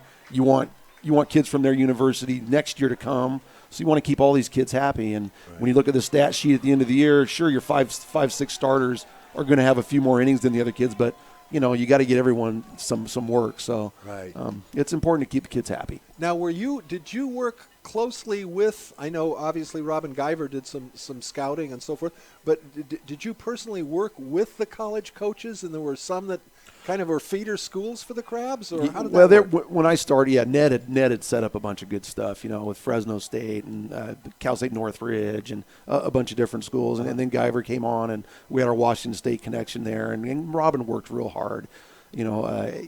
He assisted me for 5 years, and he assisted Matt all 7 years, and then now he's still helping with recruiting. So, somewhere down the road, if there's an assistant coach that's going to go into the Hall of Fame, that's the guy. Yeah, absolutely. But he's just been an intricate part of bringing these kids in, and people talk about my accolades and whatnot as the Crabs manager.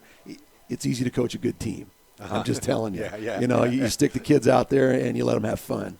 You make the environment fun for the kids, and they react. I've talked to some of the players, and there's a fly ball down the left field line. Third baseman has a running, and he's going to run out of room. The count is 3-2 here on Chase Grant, leading off the sixth inning for the Rockhounds. Some of the players talk about how it's a little more relaxed in summer ball. There's not the kind of pressure that they get during the season at college. Well, yeah, you want to make it fun for the kids. I mean, they have tough enough time going to school at the same time as during the season. It's hard, to take your 16 units and you're there to get your degree. You're a scholar athlete. So you want them to relax. You want them to work on some things. Their coach will tell you what they want to have them work on, and you want to make their coach happy, so they'll send you more kids the next year. So. Come in and you want to win games. That's important too. But man, just if you make a good environment to play baseball, it makes it fun. It's a game. It's easier for me to say that today than when I was sitting on the bucket down there. Trust me, but it is a game and it's fun. So winning is fun. Absolutely, and it is a game. And there were times we wanted to say, Shorty, it's a game out there, because there were times we can recall when home plate got a little dirty. Yeah, I didn't like to lose.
Jed Fagg has just been hit by a pitch. So the Rockhounds have runners at first and second with 2 gone, and Jared Ambule coming to the bat facing Merrick Petito, who came on in the top of this inning backing up Reed Fannenstein. Jared Ambule at the bat, 2 on, 2 gone. The Rockhounds somehow trying to get back in the ballgame, and there's a ground ball up the middle, and that'll be short to second. Hamilton to Pozos for the force out, and that'll do it for the Rockhounds in the 6th inning. Nothing across, and at the end of 5 1/2, the score remains the Crabs 10 and the Rockhounds 1. We'll keep it right here, so we'll have a little more time to spend with Shorty Ames. So, when your baseball career came to an end, at that point, did you then say, okay, I'm going to still have something to do with baseball, or no? At Were you that bitter at that point? I was a young man that had just gotten out of high school 3 years before, had played baseball for 3 years. I was very immature, which I didn't realize. Right. I thought my life was over. It was a crushing blow, and I didn't know what I was going to do. So I did a whole lot of nothing for a short time. And then luckily, one of my friends who was coaching at a junior college in Taft, California, called, and one of my high school mates, and said that they needed a pitching coach. And the light went on, and it was like, whoa, maybe baseball is not over in my life. Wow. And then I spent the next 20-some years, coaching at the college level, and it was wonderful, and got some schooling out of it, and met my wife at Taft of 29 years here on the 1st the next month. And Fantastic. And just because you're told you can't be on the team anymore, you just move on to the next. You make the next right decision. Yeah. So it's hard for a young man to learn that, and I know because I was that young man. Right. But if you just keep your head up and keep doing the next right thing, and just try to be the boy your mom wanted you to be, I think is a very important part of life. So it took me a long time to learn that. Sure. But it's working out pretty good. Did you when that happened? Were you aware that your career was essentially over because of that injury, or did you think you were going to be able to come back from that rotator cuff? Yeah, I tried to come back. I actually played a couple years of semi-professional ball in a league such as the Crabs in Portland, near where I grew up, and it just wasn't there. Right. So, and you could tell that. Yeah, absolutely. Yeah. Absolutely. All right, Cirillo grounds out to open the Crabs' 6th inning. Again, the Crabs with a huge 10-1 lead. Mason Thielander now coming to the bat. Well, we talk to a lot of these players and say, what would you like to do with life? And a lot of them say, I'd like to play professional baseball, but the number that are going to do that is infinitesimal. Sure. Infinitesimally Sure, small. There's sure. a fly ball into left center field. That's going to be in there for a base hit. It'll be a single for Thielander. That's Mason's second hit of the afternoon. And now we go to the top of the order. And Dave Hamilton. Yeah, I always told my players, look, get your degree. Get your degree. Move somewhere and find a person to settle down with and to share your life with, and buy a nice house and give something back to that community. Yeah. That's what's Great important. advice. Give Great something advice. back. Yes. Because there is always someone there for you coming up. Good point. Excellent point. This kid at bat here, Hamilton, the shortstop, I'm impressed with him. Yeah, he's been he had three walk-off hits the last 2 weeks. Yeah. And his play at shortstop, he's made a few errors. Everybody makes some errors. But he gets to some balls that you don't see very often, throws from deep in the hole at short. Yeah. And he's just going to be a freshman at UT. Yeah. And Texas is a pretty good baseball great school. There's place a line drive to left field. Left fielder moving over under it and makes the catch, retreating to first base. Is Thielander now 2 down in the Crabs' 6th. Yeah, there's always certain kids you see that stand out, and you can just tell that they have a chance, And like you say, he's just a youngster. He's only 18 or 19 years old. So it'll be a good challenge going to Texas. That's a big school, and they play in a good league. So that should be a good experience for him. Wasn't there a Texas coach that had some connection to the Crabs at one time? Serrato or Corrado, something. He played in the big leagues for a while. Oh, no, it was Xavier or something. They called him the X-Man. Do you recall? You know who I'm talking about? That one doesn't ring a bell. Okay, all right. Oh, boy, I'll tell you, age, you lose some things. Sure, I can't remember. Lucky to remember my own name sometimes. There's a fastball. Throw back to first base, and not in time. Back to the bag is Thielander. Pozos at the bat. Pozos, it's great to see today. He's got a couple of doubles, and he's scored a couple of runs. And it's great to see Brian bouncing back after a tough yesterday. He was pulled from the game yesterday after a and he should have been base running. You know, I was sitting down with the guys down there, and I said, I think Tyson took him out because of his base running blunder. Yeah. You know, that's how you learn how to not make those errors. Right. If there's no repercussion at all, then do it again. Absolutely. And I'll tell you a wild story. I've mentioned this on the air already, but I don't know if the listeners were around, and we may have been off the air when I told the story. True story. I'm coming to the ball game today, swing and a miss. A friend has given me a cassette tape about 10 years ago, and I never played it. And today my wife's meeting a friend for lunch or something in Eureka, so she takes the car, and I'm taking my old beat-up Ford truck, 20-year-old truck, which has a tape player in it. Perfect. And I thought, okay, I'm going to listen to it. There's a high pop-up on the infield, in short right field, actually. Second baseman going out, center fielder coming in. It's going to be the second baseman who gloves it for the third out of the inning. No runs, one hit, no errors, and nobody left at the end of 6. It's the Crabs 10 and the Rockhounds 1. We'll keep it here one more time. And so anyhow, so I'm coming in. I've never listened to this tape, and I see what is on the tape. It was a national public radio thing that must have been done 10 or 15 years ago, because on the tape are Harwell, the former Tiger announcer, and the guy who preceded Vin Scully with the Dodgers, Red Barber, right? And they're talking about one of the most famous home runs of the 20th century, the home run that defeated the Dodgers in the 3-game playoff by Bobby Thompson. Right? Everybody's heard the shot heard around the world. Yeah, right. The shot heard around the world. But what I didn't know, they played something from earlier in the game. And the fourth inning, all right?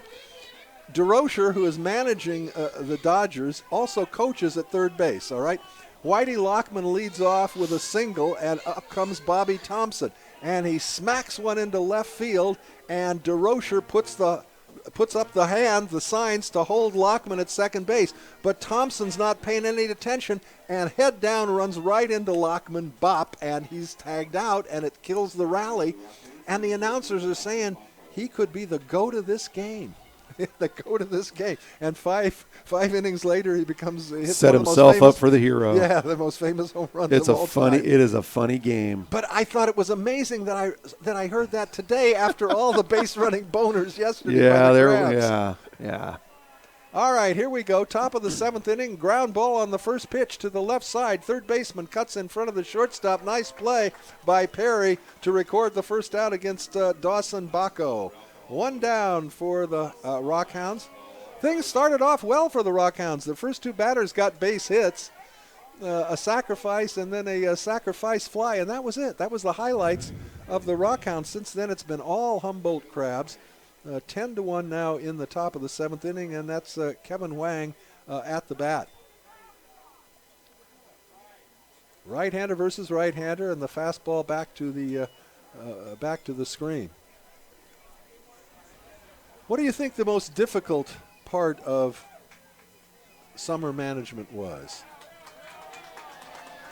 Oh, gosh. That's a tough question. There wasn't. It was so much fun. Fun the whole time. It was so much fun. I mean, you work all day, and then you come to the game, and you get out of here at 11 o'clock at night, and you go home. And if you win, you can go to sleep. But for me, if we lost, hell, I was up till 2 in the morning worrying about what happened. And wow. So it was. I was tired sometimes. You know, there were some long weeks and when the summer was over, it was like, okay, we made it through another one, and so it was tiring. Something, of course. Yeah, it makes for a long day when you're up at 5, 6 in the morning, and then you don't get to bed till 2 o'clock. But, But you come back to the yard and you do it again. That's what's great about baseball. Football, you have to wait a week. Yeah. Baseball, you get a shot at the guys the next night if you lost. So. Well, that's the wonderful thing today about Pozos having been chewed out for Sure. and not having his head in the game essentially, and then coming back today and responding in a positive way. And if these kids just look in the mirror before they go to bed and how did I do tonight? They know. Yeah. You don't have to yell at them too hard. And some kids you yell at, and some kids you put your arm around them. Okay. And you talk to them. And you have to learn that over the summer because it's a new team every year. Right, so right. I was going to say each kid reacts to something different. So it's it's like you're a psychiatrist sometimes, almost trying to get these kids through a problem they're having or whatever. But and that's a learning process during the season. absolutely. Right? And you have 5 kids that you're trying to figure out. And the first week it's number 3. Yeah, exactly. You don't know them yet. You know all the names, but you haven't put the face to the name yet. And so it's fun. Well, this is I guess the ultimate question from me, and that is, you're getting all these players from different colleges. They're coming here. Most of them haven't been in this area before, and somehow you're able to forge a team within a relatively short period of time. That would seem to be a Herculean task. Yeah, I don't know. Something I was able to pull off. I don't know how. I'm not sure either. I don't know. Fly ball into center field. And it was the people. It was the people from the board of directors to the people that recruited the teams, to the fans, to the community, to the people that got the apartments, to the people that provided jobs. Right. It's a whole community activity. I was a small part of it. I just happened to be the guy that was in the was talking to the press, and the guy that was in the paper. I was just a spokesman for the Crabs. That's what I was. And I was just a little modesty there, folks. Well, just a spokesman for the Crabs. Just fortunate to have fallen into it. I met my wife at Taft, and we moved up here, and with our stuff, we weren't married yet, and she left to go home. And then I didn't know one person in Humboldt County. Gosh. I was in the sidelines having a beer, and there was a couple of ball players in there talking. And I was listening, and they started talking baseball with them, and they said, "Oh, we only have one coach." And I said, "Well, what?" So I went and knocked on Ned's door the next day, not knowing, and talked to Ned. He said, "Well, Giacomani's down there. Go talk to Tom." So I came down, and that's how it all started for me. I fell into it, and it's a great story, and it was a big impact on my life. It was wonderful. Yeah. Well, wouldn't trade those 14 summers for a bucket of gold. I'm sure we wouldn't either, Shorty. You brought us a lot of joy, a lot of happiness here in the Diamond, and of course a lot of color. Shorty Ames, a very colorful and outstanding manager. Thanks, Hook. Let's do this again. We'd love to have you here. Thank you very much. Shorty. Great talking to you guys. All right. Go Crabs. All right. The legendary Shorty Ames. So wonderful to have Shorty in the booth. We saw him here at the ballpark last Saturday, and great to have you up here. Thank you. All right. Back to the ball game. Let's see. We're in the bottom of the 7th inning. The Rockhounds went down in order in the top of the frame. And it's going to be James Outman to lead it off in the home half of the 7th. And James takes a fastball away. 1 ball and no strike. He'll be followed by James Newman and Michael Perry.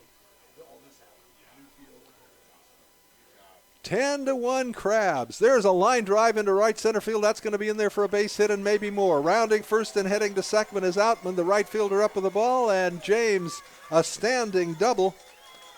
That's his second 2-bagger of the ball game, and the Crabs again with that leadoff batter aboard. How many hits is that for us? Is that a dozen already? I have trouble reading the red up there. That is 12 base hits. And that'll bring up Newman. Here's my broadcaster buddy. He was sitting out on the deck watching the game in the fresh air. We had a wonderful visit with Shorty Ames for several innings, and it was just great to see Shorty looking well and doing well. Yeah, it was great to see Shorty. I haven't seen Shorty in ages. Breaking ball misses 1-0 to Newman. Newman looking for his first base knock of the afternoon. Well, the Crabs have 12 as a team. Yeah. Newman 0 for 2. He's walked a couple of times. Crabs cleanup hitter, right-handed hitter with power, and he fouls that one off to the right and out of play. A ball and a strike. It is a gorgeous day. It's perfect baseball. Do we ballpark. have the attendance yet? I guess 742. Yeah, I guess around 750. Not yet. We don't have it. Yeah. Oh, you're guessing 750? Well, so I guess you're around upping. that. I think you're about right. Yeah. Well, no, I'm not. About I'm not isn't competing. enough, is it? I'm just going to. Oh, okay. You're just being just nice suggesting today. that you're close. Yeah.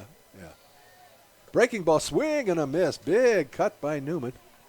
And the count goes to 1-2. I was watching. They just raffled off Crab's autograph bat. And this boy down here is probably about 8 or 9 years old. Oh. He won, and oh my gosh. Happy. I Happy still remember joy, the joy. time I won a baseball from Baskin Robbins.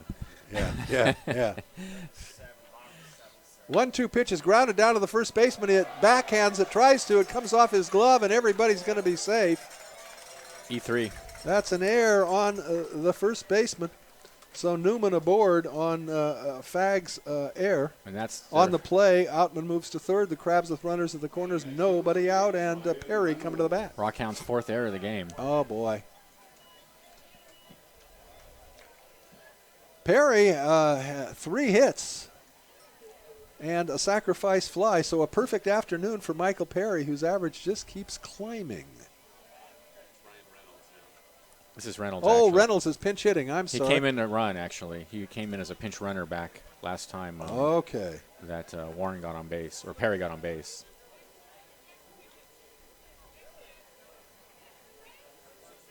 Well, to be honest with you, wasn't paying real close attention to the ball game. Obviously. Spending a lot of time with yeah. Shorty Ames. And we talked through 3 innings. Yeah. No commercials, just That's great. let it go. Line drive just fair down the third base line.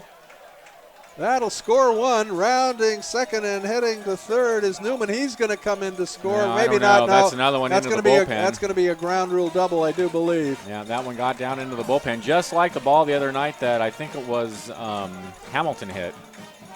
That went right down the line and into the bullpen, and that was a ground rule double.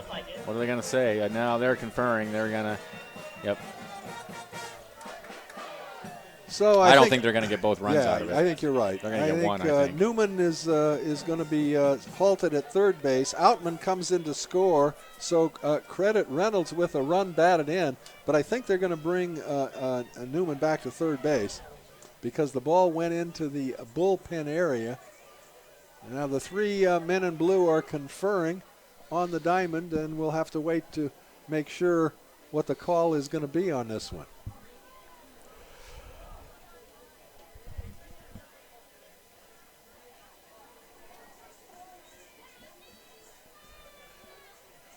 Well, there's quite a discussion. Let's see. No, looks like It looks like they're going to allow the run, the Newman run to count. Yep. yes, they are. All right, well. Third baseman pointing to the line, but it was definitely a fair ball. We had a great view from It here. was definitely fair. It Yeah, was the only inside the question line. was, once it got into the bullpen, does that make it a ground rule double? And the interesting thing is the other night it did. They called it a ground rule Yes. double the other night. I Well, don't know. the other night it was, yeah. Same it was exact stuck spot. It kicked around out I in the would bullpen. think so. So I don't know. Anyhow, credit Ryan Reynolds then with a pair of runs batted in as he stands at second base with a double. It's now a 12-1 ball game, and here is Nick Warren. Warren fouls that one back onto the screen, strike 1. The Crabs pouring it on Yeah, at the ballpark this afternoon. 12-1. Yikes. I take it the Giants did lose today. They were behind 3-0. Oh, I don't know. They Ouch. lost 5-3. Ouch, ouch. Jeez. From the set, the pitch to Warren. Nick takes it down low. 1-1.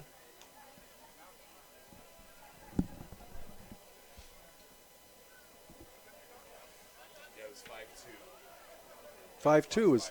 5-2 is the final score of that Giant game.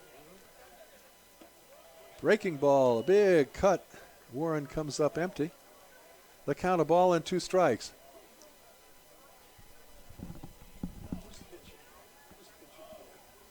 This is still Jacqueline Gents. Yeah. I'm pretty sure, right? All right, Jackson Gents still on the mound for the Rockhounds. I didn't see the umpire give a. And strike 3 called. Breaking ball on the outside corner. Warren down on strikes. First out of the inning, and that'll bring up Jacob Thurber. Jacob looking to get into the hit column. He is 0 for 3 with a walk. Left-handed hitter with power. Gents comes to the plate, and Thurber takes the fastball away. 1 ball and no strikes.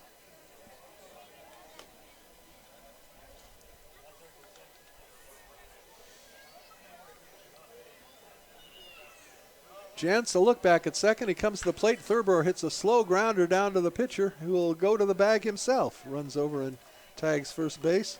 One unassisted on your scorecard on the play. Perry moves up 90 feet to third base.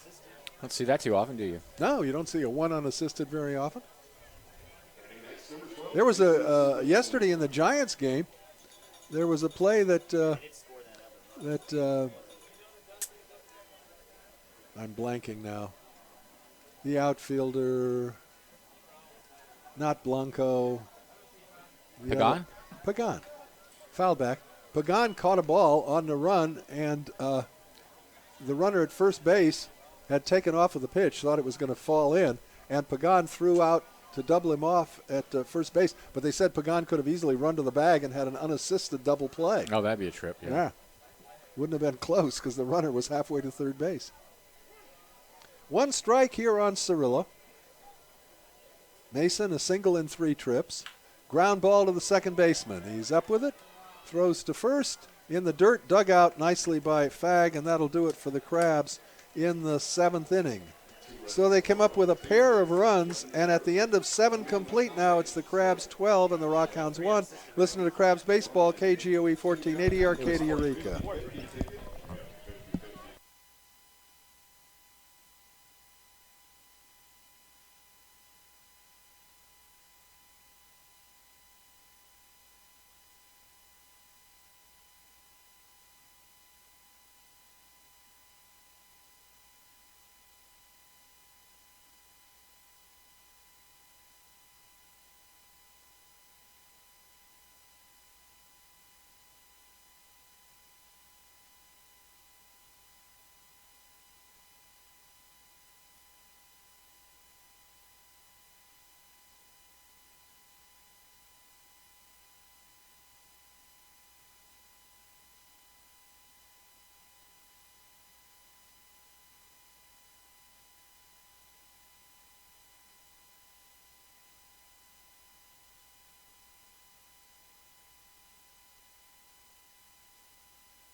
Patty. Oh, we're back. Welcome to the ballpark. Benjamin, who are we going to thank? Patty Stokeham at Remax Realty, Crab sponsor and supporter for more than 20 years. Patty's been selling real estate for just as long. She'll handle all the legwork for you and cover all the bases. You can give her a call today at 496-3295 or find her on Myrtle Avenue in Eureka. This is Justin Watlin on the mound for the Crabs in relief of Merrick Petito. Justin Watland, who pitched in Friday night's game, I believe. Yes, he did. Although the whole time we thought it was Pfannenstein. That's right. That's right. We got the word from Tyson. From the manager, Tyson Fisher, yesterday. And, hey, got the wrong pitcher in there. So Watland comes in with a 2-0 record, an ERA of 3.12, 17 and a third innings pitched, 14 hits, 6 walks, and 12 strikeouts. He's got an 11-run lead, so he only has to do one thing. Let's throw the ball over the plate. All right. Chase Grant to lead it off. Grant a single in 2 official trips. He's also walked, and he takes the fastball low and away, 1-0.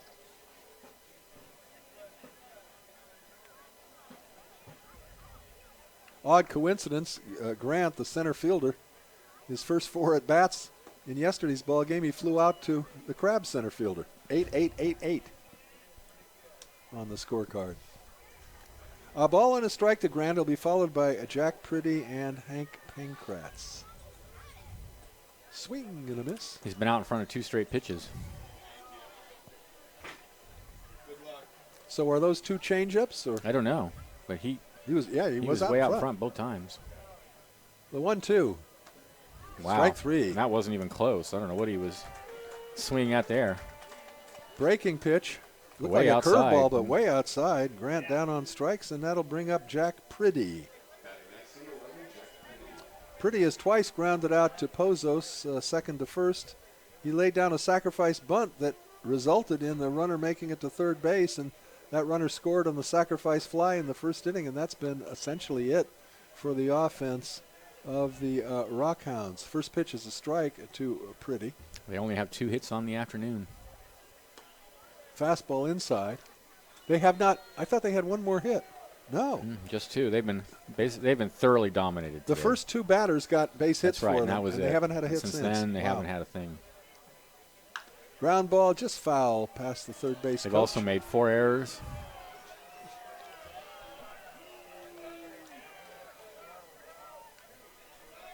Well, it's a young club, and Not their best game today. not their best game, but you know they can't be too unhappy to They have didn't play come into, badly. They come certainly into didn't, the yeah. ballpark and won game from the Humboldt Crabs, That's right, yeah. ranked 35th in the nation in summer baseball by Yeah.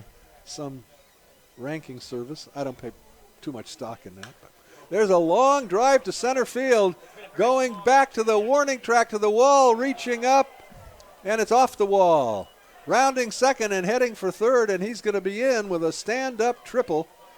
Jack Pretty, a good effort by Cirillo in center field, but he just couldn't quite get to it at the 368 sign, just to the right of the 368 sign. Well, to the right of the 368 sign as we look out at the field. Here's Pankratz. He drove in the only run of the game with a sacrifice fly in the first. Got a chance here with 1 out to pick up the second run of the ball game. With the Crabs' huge lead, of course, they're back, the infield back all the way around. They'd be happy to give up a run to get that second out. 613 folks at the Ground ballpark ball today. to the first baseman. He backhands it. He throws to the pitcher, covering just in time. The runner, Pretty, scores on the play. So credit Pankratz with the 2 RBIs for the ball game, and that'll bring up Jed Fagg. So I was 30 off. I said 742, and we had how much? 713? No, you were 130 off. It was 613. Oh, it was 613. Oh. Well, I was off. Huh. Okay. Huh. Hard to believe, isn't it? Shocked. Hard to, yeah. I'm stunned. Yeah, it's just I don't know if I can speak. Fastball away, 1-0 to Fagg. Fagg hit by a pitch, walked, and popped out, so 0 for 1 officially after a big 4 for 4 night last night. And that one's down low. 2-0 the count. Justin Watland, the third pitcher employed by Tyson Fisher this afternoon. There's a little flare into right field. Moving over a couple of steps is the right fielder Thielander to gather it in for the third out. For the Rockhounds, they waste a triple, no runs, 1 hit, no errors, 1 left.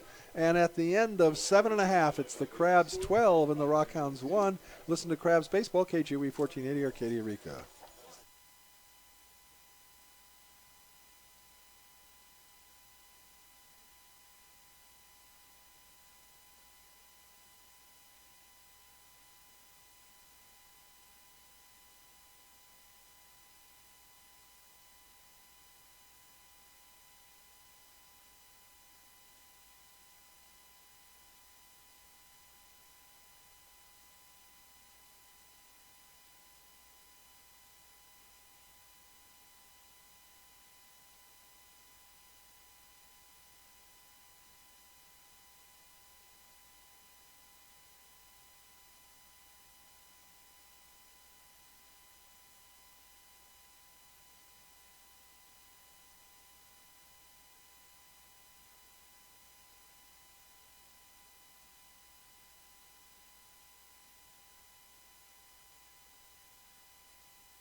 All right, back at the ballpark, it'll be Thielander, Hamilton, and Pozos for the Crabs.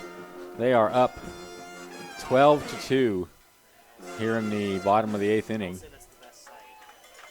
538. Now batting for your Humboldt Crabs, number 10, Mason Thielander. We'll understand how Here's Thielander. irrational everyone seems when I read Nate Silver. He just puts the numbers out there. This is how it's going. Unofficial attendance, 6,013,000. 2 for 3 this afternoon, a couple of singles. Official attendance,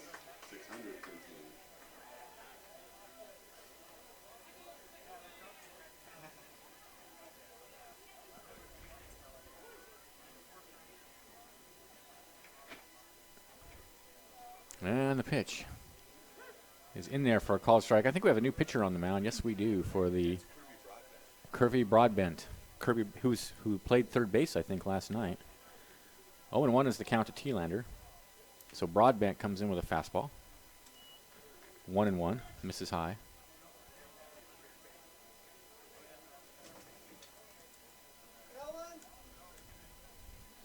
One and one the count to T-Lander. Here's the pitch. Breaking pitch on the inside corner for a called strike. 1-2 now.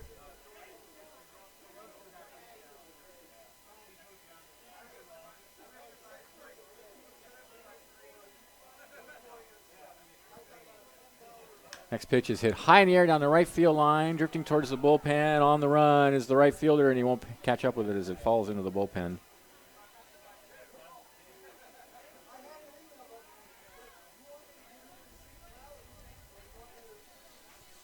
So count remains a ball and 2 strikes.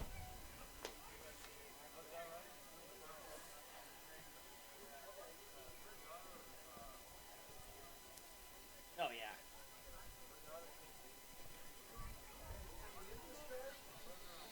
Thank you. Broadbent sets and deals away inside over his head. 2-2 the count.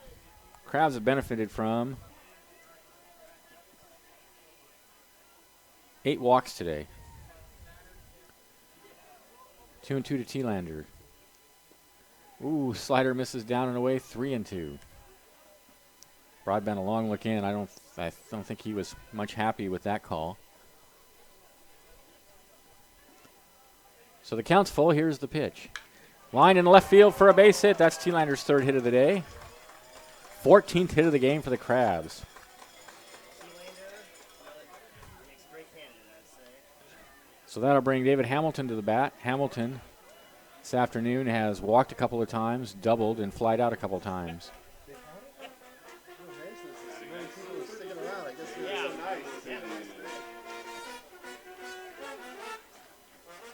So T-Lander over first. Here's Hamilton. And there's a fastball on the inside corner for a called strike at the knees.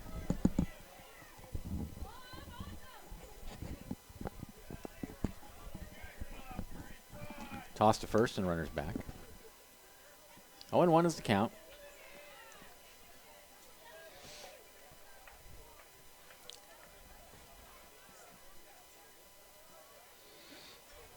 And the pitch. Swing and a miss. Took something off and had him out in front a little bit.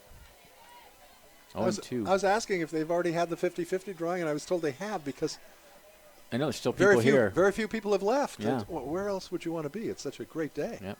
0-2 misses outside. 1-2. But if this were a night game, half the crowd would be gone by now. Yes. With this score. Yes.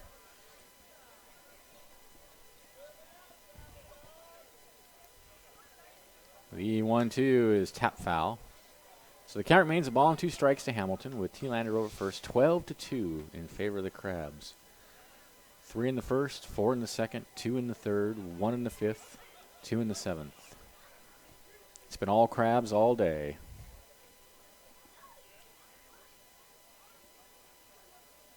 And the pitch.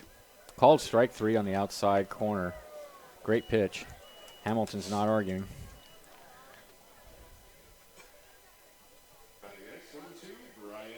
One out. Here's Pozos.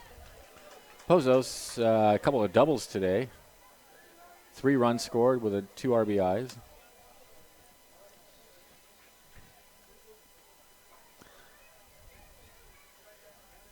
Here's the pitch. Swing and a miss, had him out in front.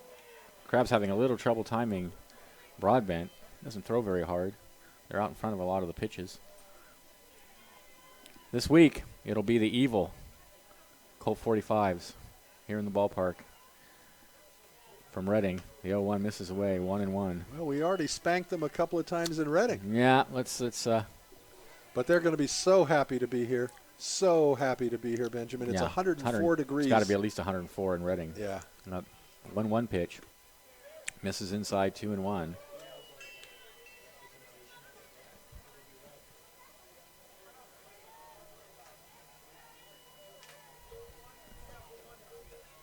2-1 the count.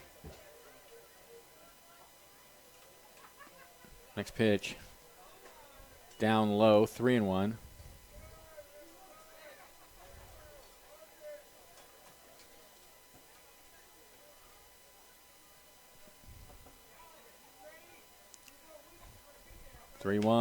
Misses away, ball 4.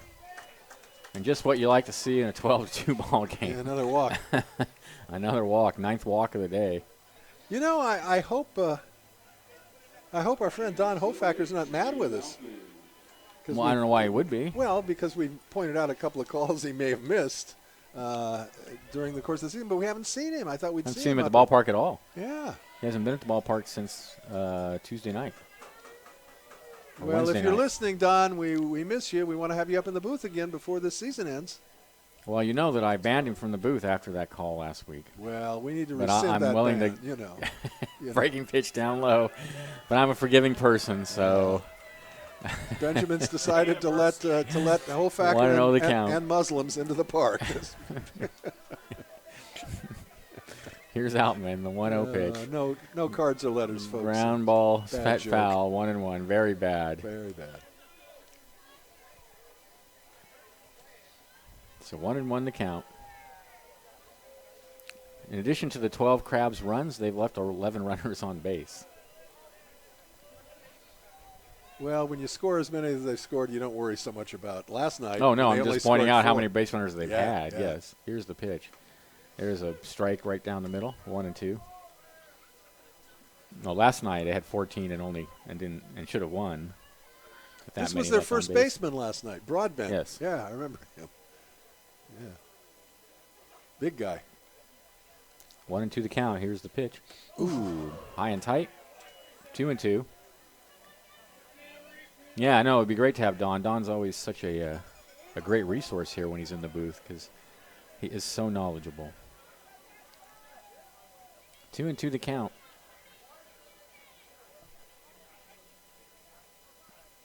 Next pitch is a breaking pitch down and in. Oh, just missed. I don't know where, but it's 3-2. My goodness gracious. Yikes. Well, Don could also be a baseball historian for the region. He knows so much about Oh, yeah. players for the last, I don't Yeah. know, gazillion years.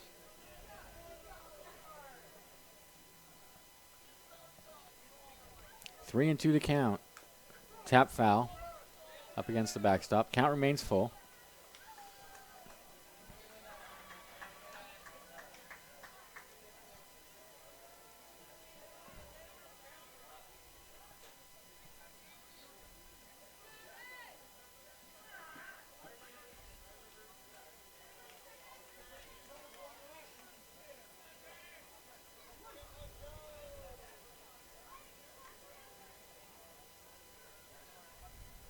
Three-two. Swing and a miss. Got him.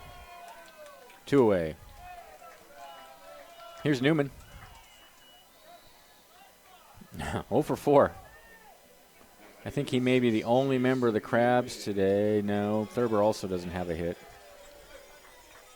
Who doesn't have a hit? Everybody else does. Yeah.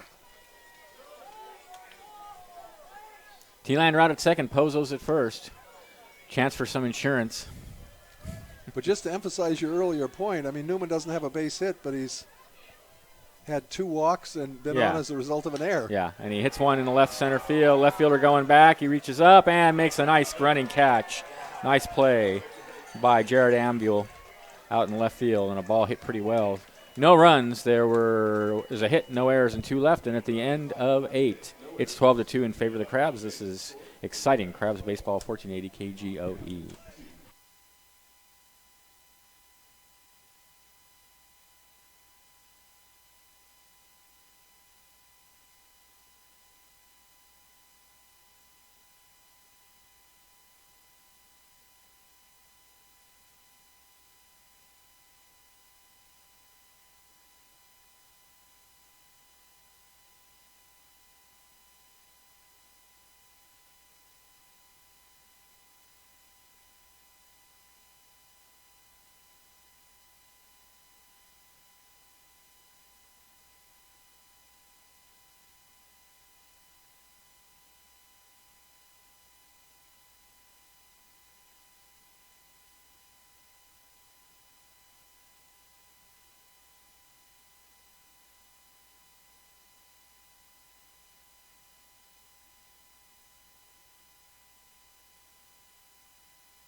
All right, welcome back to the ballpark.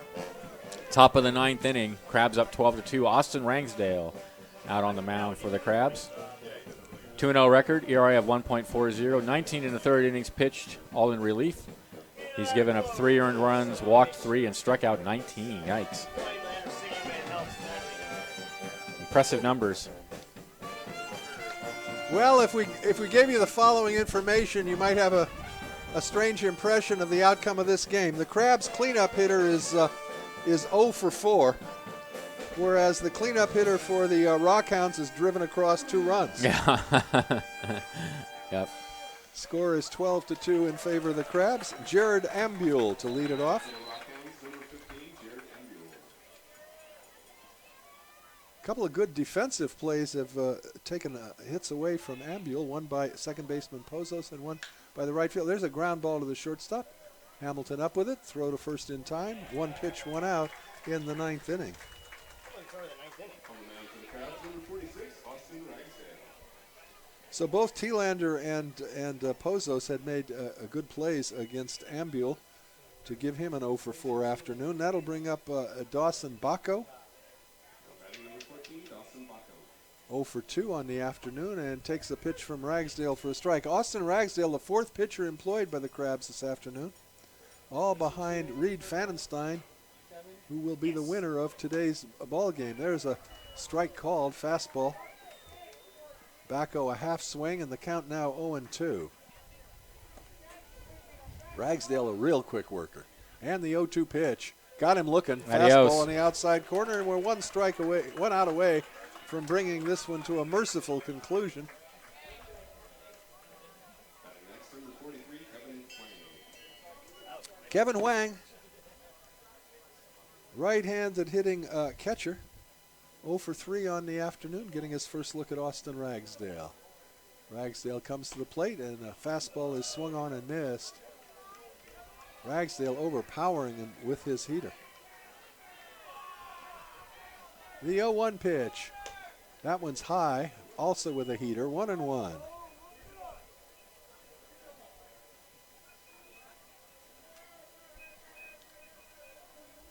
The 1-1 pitch, a little flare into short right field. Second baseman Pozos on the outfield grass gathers it in, and the Crabs win it and win the series 2 out of 3 and pick up their 26th victory of the season.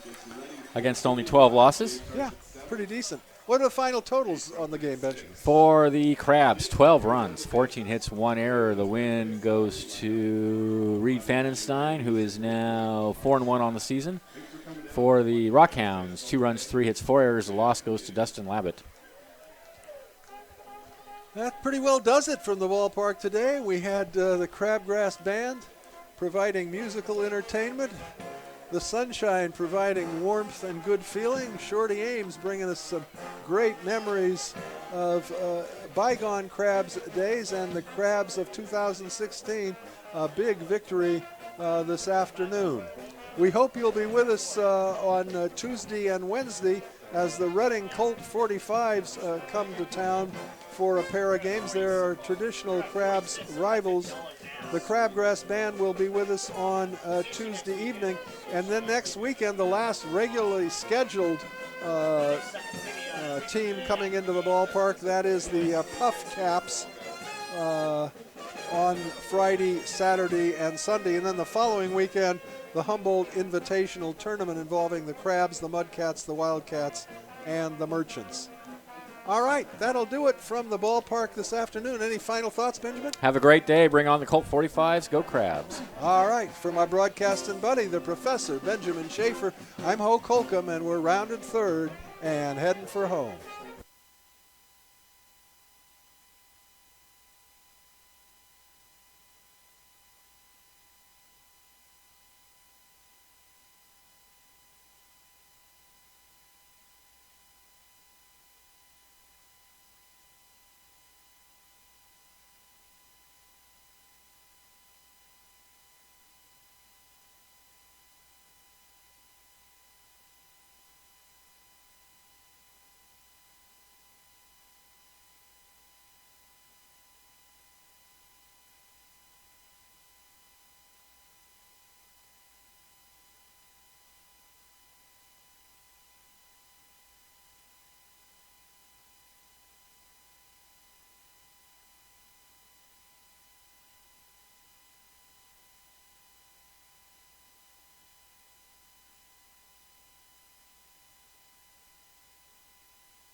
And welcome back to the Arcata Ballpark. Well, what a way to bounce back, huh, if you're the Crabs. Less than 24 hours after the Crabs had played one of their sloppiest, really, if you want to call it that, the worst game they've played of the season. Well, they came right back today and played one of their best games of the season. What a way to really change things within a day as they beat the Rally Factory Rockhounds 12-2 to take 2 out of 3 games in this 3-game series. So they take the rubber match here on this Sunday afternoon. 12 runs, 14 hits, and 1 error for the Crabs. 2 runs, only 3 hits, 4 errors. So they had more errors than they did either runs or hits, did the Rockhounds, and the Crabs more than willing to take advantage of it as they were able to explode, getting 12 runs, again, on 14 base hits. Just taking a look at the numbers.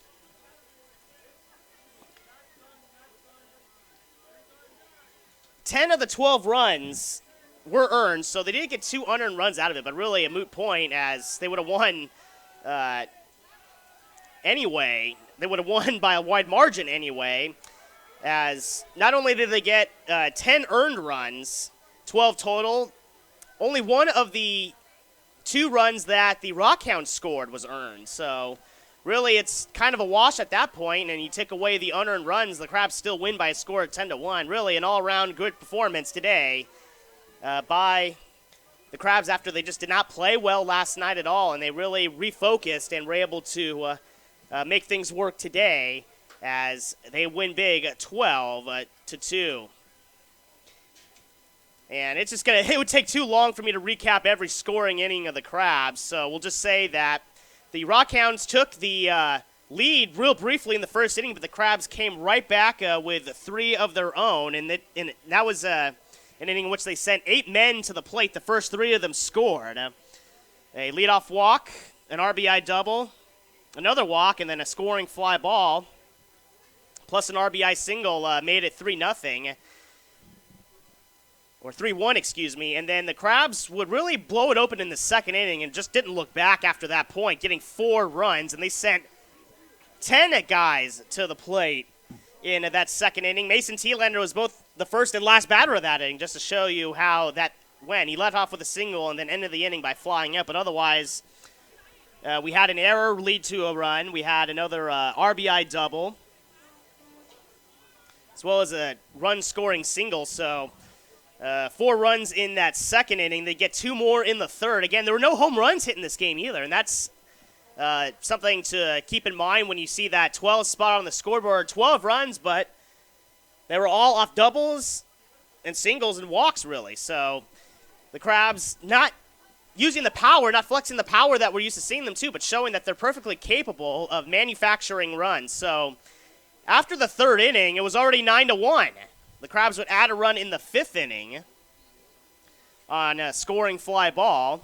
They get 2 more runs in the 7th inning on a 2 RBI double by Michael Perry. The Rockhounds would add really what they call a garbage time run in the 8th inning, but that's all they'd get. And when all was said and done, it was 12-2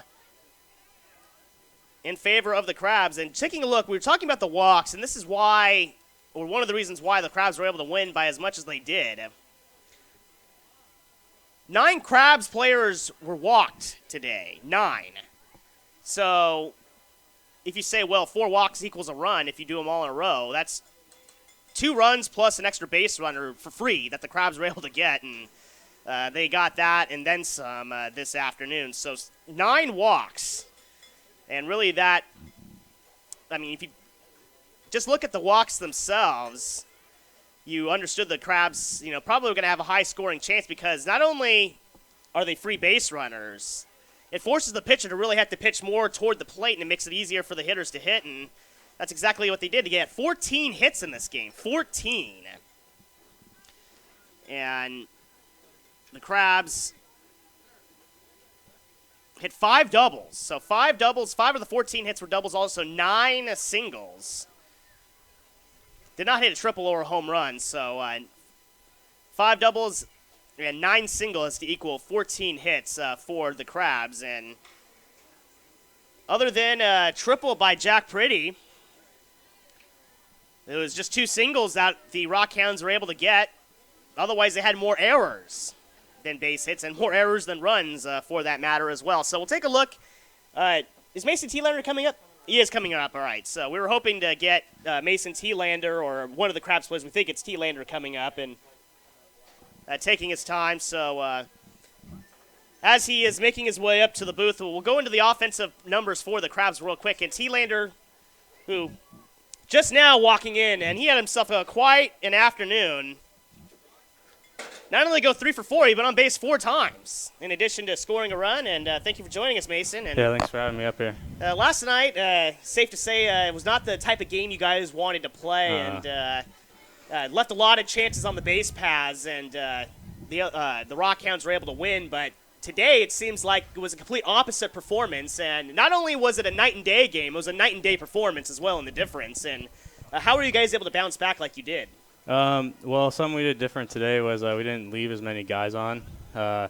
Last night, it's not that we weren't hitting the ball. We were hitting the ball pretty good. A few were right at people, but we were leaving a lot of people on the bases last night, and that's why we weren't able to get as many runs in. So what adjustments do you have to make when you realize there are guys on base but we're not driving them in? One good thing to do is almost when you're at the plate, even if you don't have 2 strikes, you can get more of a 2-strike approach, and instead of trying to – one thing that I think we struggle with is sometimes relying on the long ball too much. So one good thing to do is just shorten up and try and get just like simple base hits. Like small balls can win games too. So, well, you had 5 doubles, 9 singles to create your 14 hits. No triples or home runs. So I think you guys have done a great job in not relying on the long ball to manufacture runs. So a game like today, I mean, besides the stranded base runners last night, I mean, how do you kind of erase some of the frustrations and kind of just reset yourself?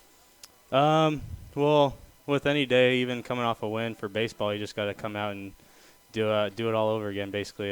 That's the thing about baseball is you play day after day. You don't wait a week in between games. You know, it's like every day's a new day. So even if you come off a win, you just got to keep going at it. So.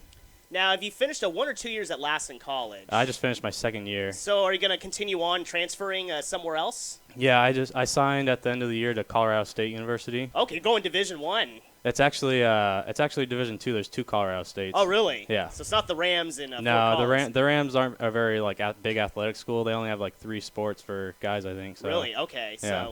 So what are you looking forward to most about going to play over there? I'll be close to home.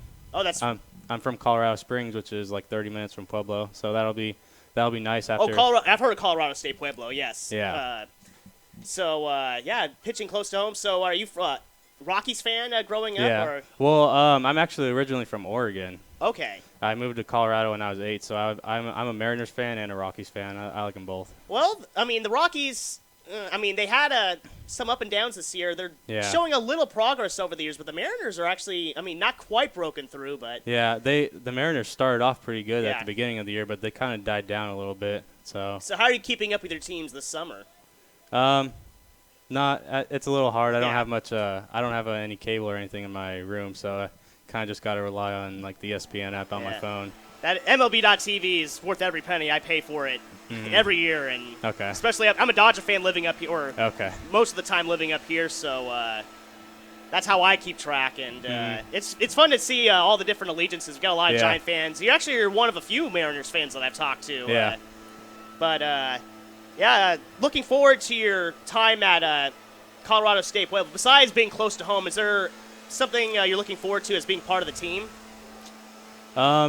It's a pretty big athletic school. I think it'll be pretty fun to go to. I think for guys and girls, they have 10 different sports each. And their football team won the national championship last year, so those will be fun to go to. I think the school itself will be pretty fun just to attend.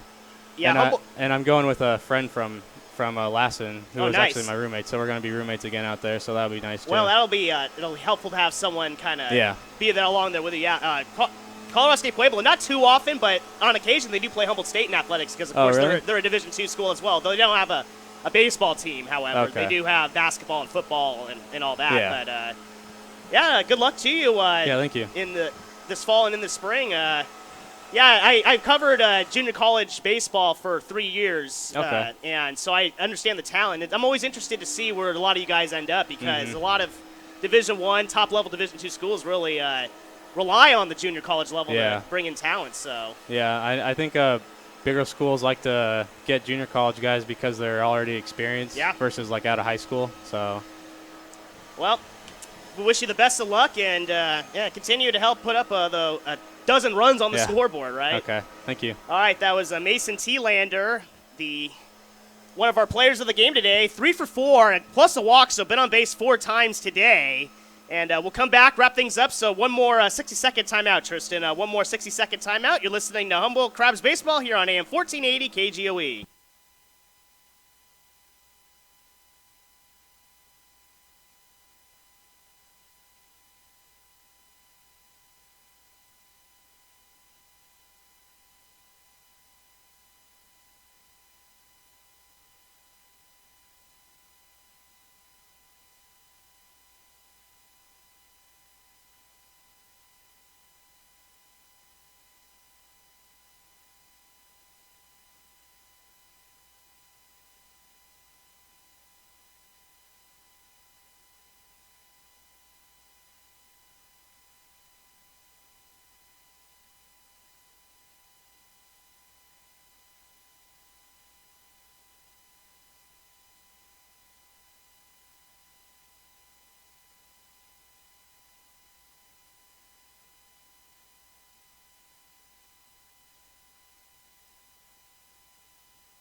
And welcome back to the Arcata Ballpark, where the Crabs have taken the rubber match of this 3-game series, 12-2 over the Rally Factory Rockhounds after each team had split the previous 2 games. So the Crabs claim victory of the overall series, 2-1 after they win 12-2 today here at the Arcata Ballpark. 12 runs, 14 hits, 1 error for the Crabs, 2 runs, 3 hits, and 4 errors, 2-3-4 along the line for the Rally Factory Rockhounds. We went into the numbers a little bit for the Humboldt Crabs. We'll do it one more time. David Hamilton with 1 for 3, 3 runs scored. Brian Pozos 2 for 5 with 2 RBIs, 3 runs scored. James Outman 2 for 5 with 2 RBIs, 4 runs scored. Michael Perry had himself a good game, 3 for 3 with 2 runs batted in.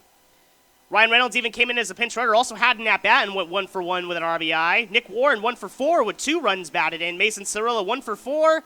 And Mason Thielander, who we just spoke with, 3 for 4 with a run scored. Taking a look at the offensive numbers for the Rally Factory Rockhounds.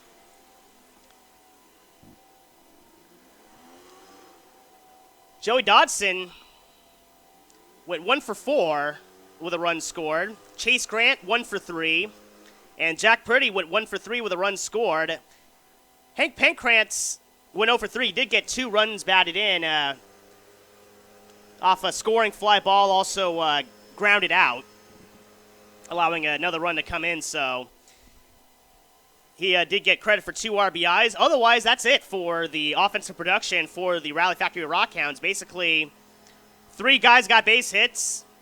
1 guy got both RBIs. And that's it. So 4 guys on offense for the Rally Factory Rockhounds, basically showing the bulk of the production. And today it just wasn't a whole lot, as they were just unable to keep up with the Crabs and their relentless offense. Taking a look at the pitching numbers, Reed Fanenstein picks up the win as he went 5 innings, allowing 2 hits, 1 run, it was earned. Also struck out 2 and walked 2. Merrick Petito, 2 no-hit innings, 2 scoreless and no-hit innings, as he only allowed 1 walk in his 2 innings. Justin Watlin gave up a run in his inning of work, and Austin Ragsdale had a perfect inning to finish things off in the 9th inning. And we'll take a look at the numbers for the pitching staff for the Rally Factory Rockhounds, and they did get knocked around a bit. Dustin Labitte only lasted the first inning, gave up 2 hits, 3 runs, was all earned, with 3 walks, no strikeouts. And Kellen Salampa went 2 innings, 6 hits, 6 runs, all of them earned. with 4 walks and a strikeout.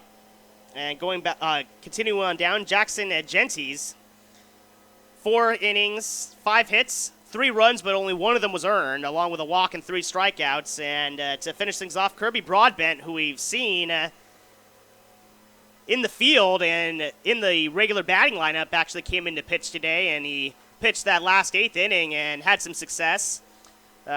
Not allowing any runs, but he did allow a base hit and a walk while striking out, too. So when all is said and done, 12-2 in favor of the Crabs as they improve their record overall this summer to 26-12. So it didn't look like the Crabs were going to have nearly as well. I mean, last year they went 42-9 was their record last year, so it was going to be tough to beat that anyway. But the way the first couple 2-3 weeks of the season seemed like it was starting off for the Crabs, it seemed like that it wasn't going to be nearly as successful as the year. We'll give them credit. Since they went on the road trip and came back, they have had an absolutely relentless time of it, as they at one point had an 11-game winning streak. So give credit to the Crabs for really improving as the summer went along, and they're now a respectable 26-12 as they welcome the Reading Colt 45s into town. Yeah, the Reading Colt 45s, the 299 Classic, as they call it,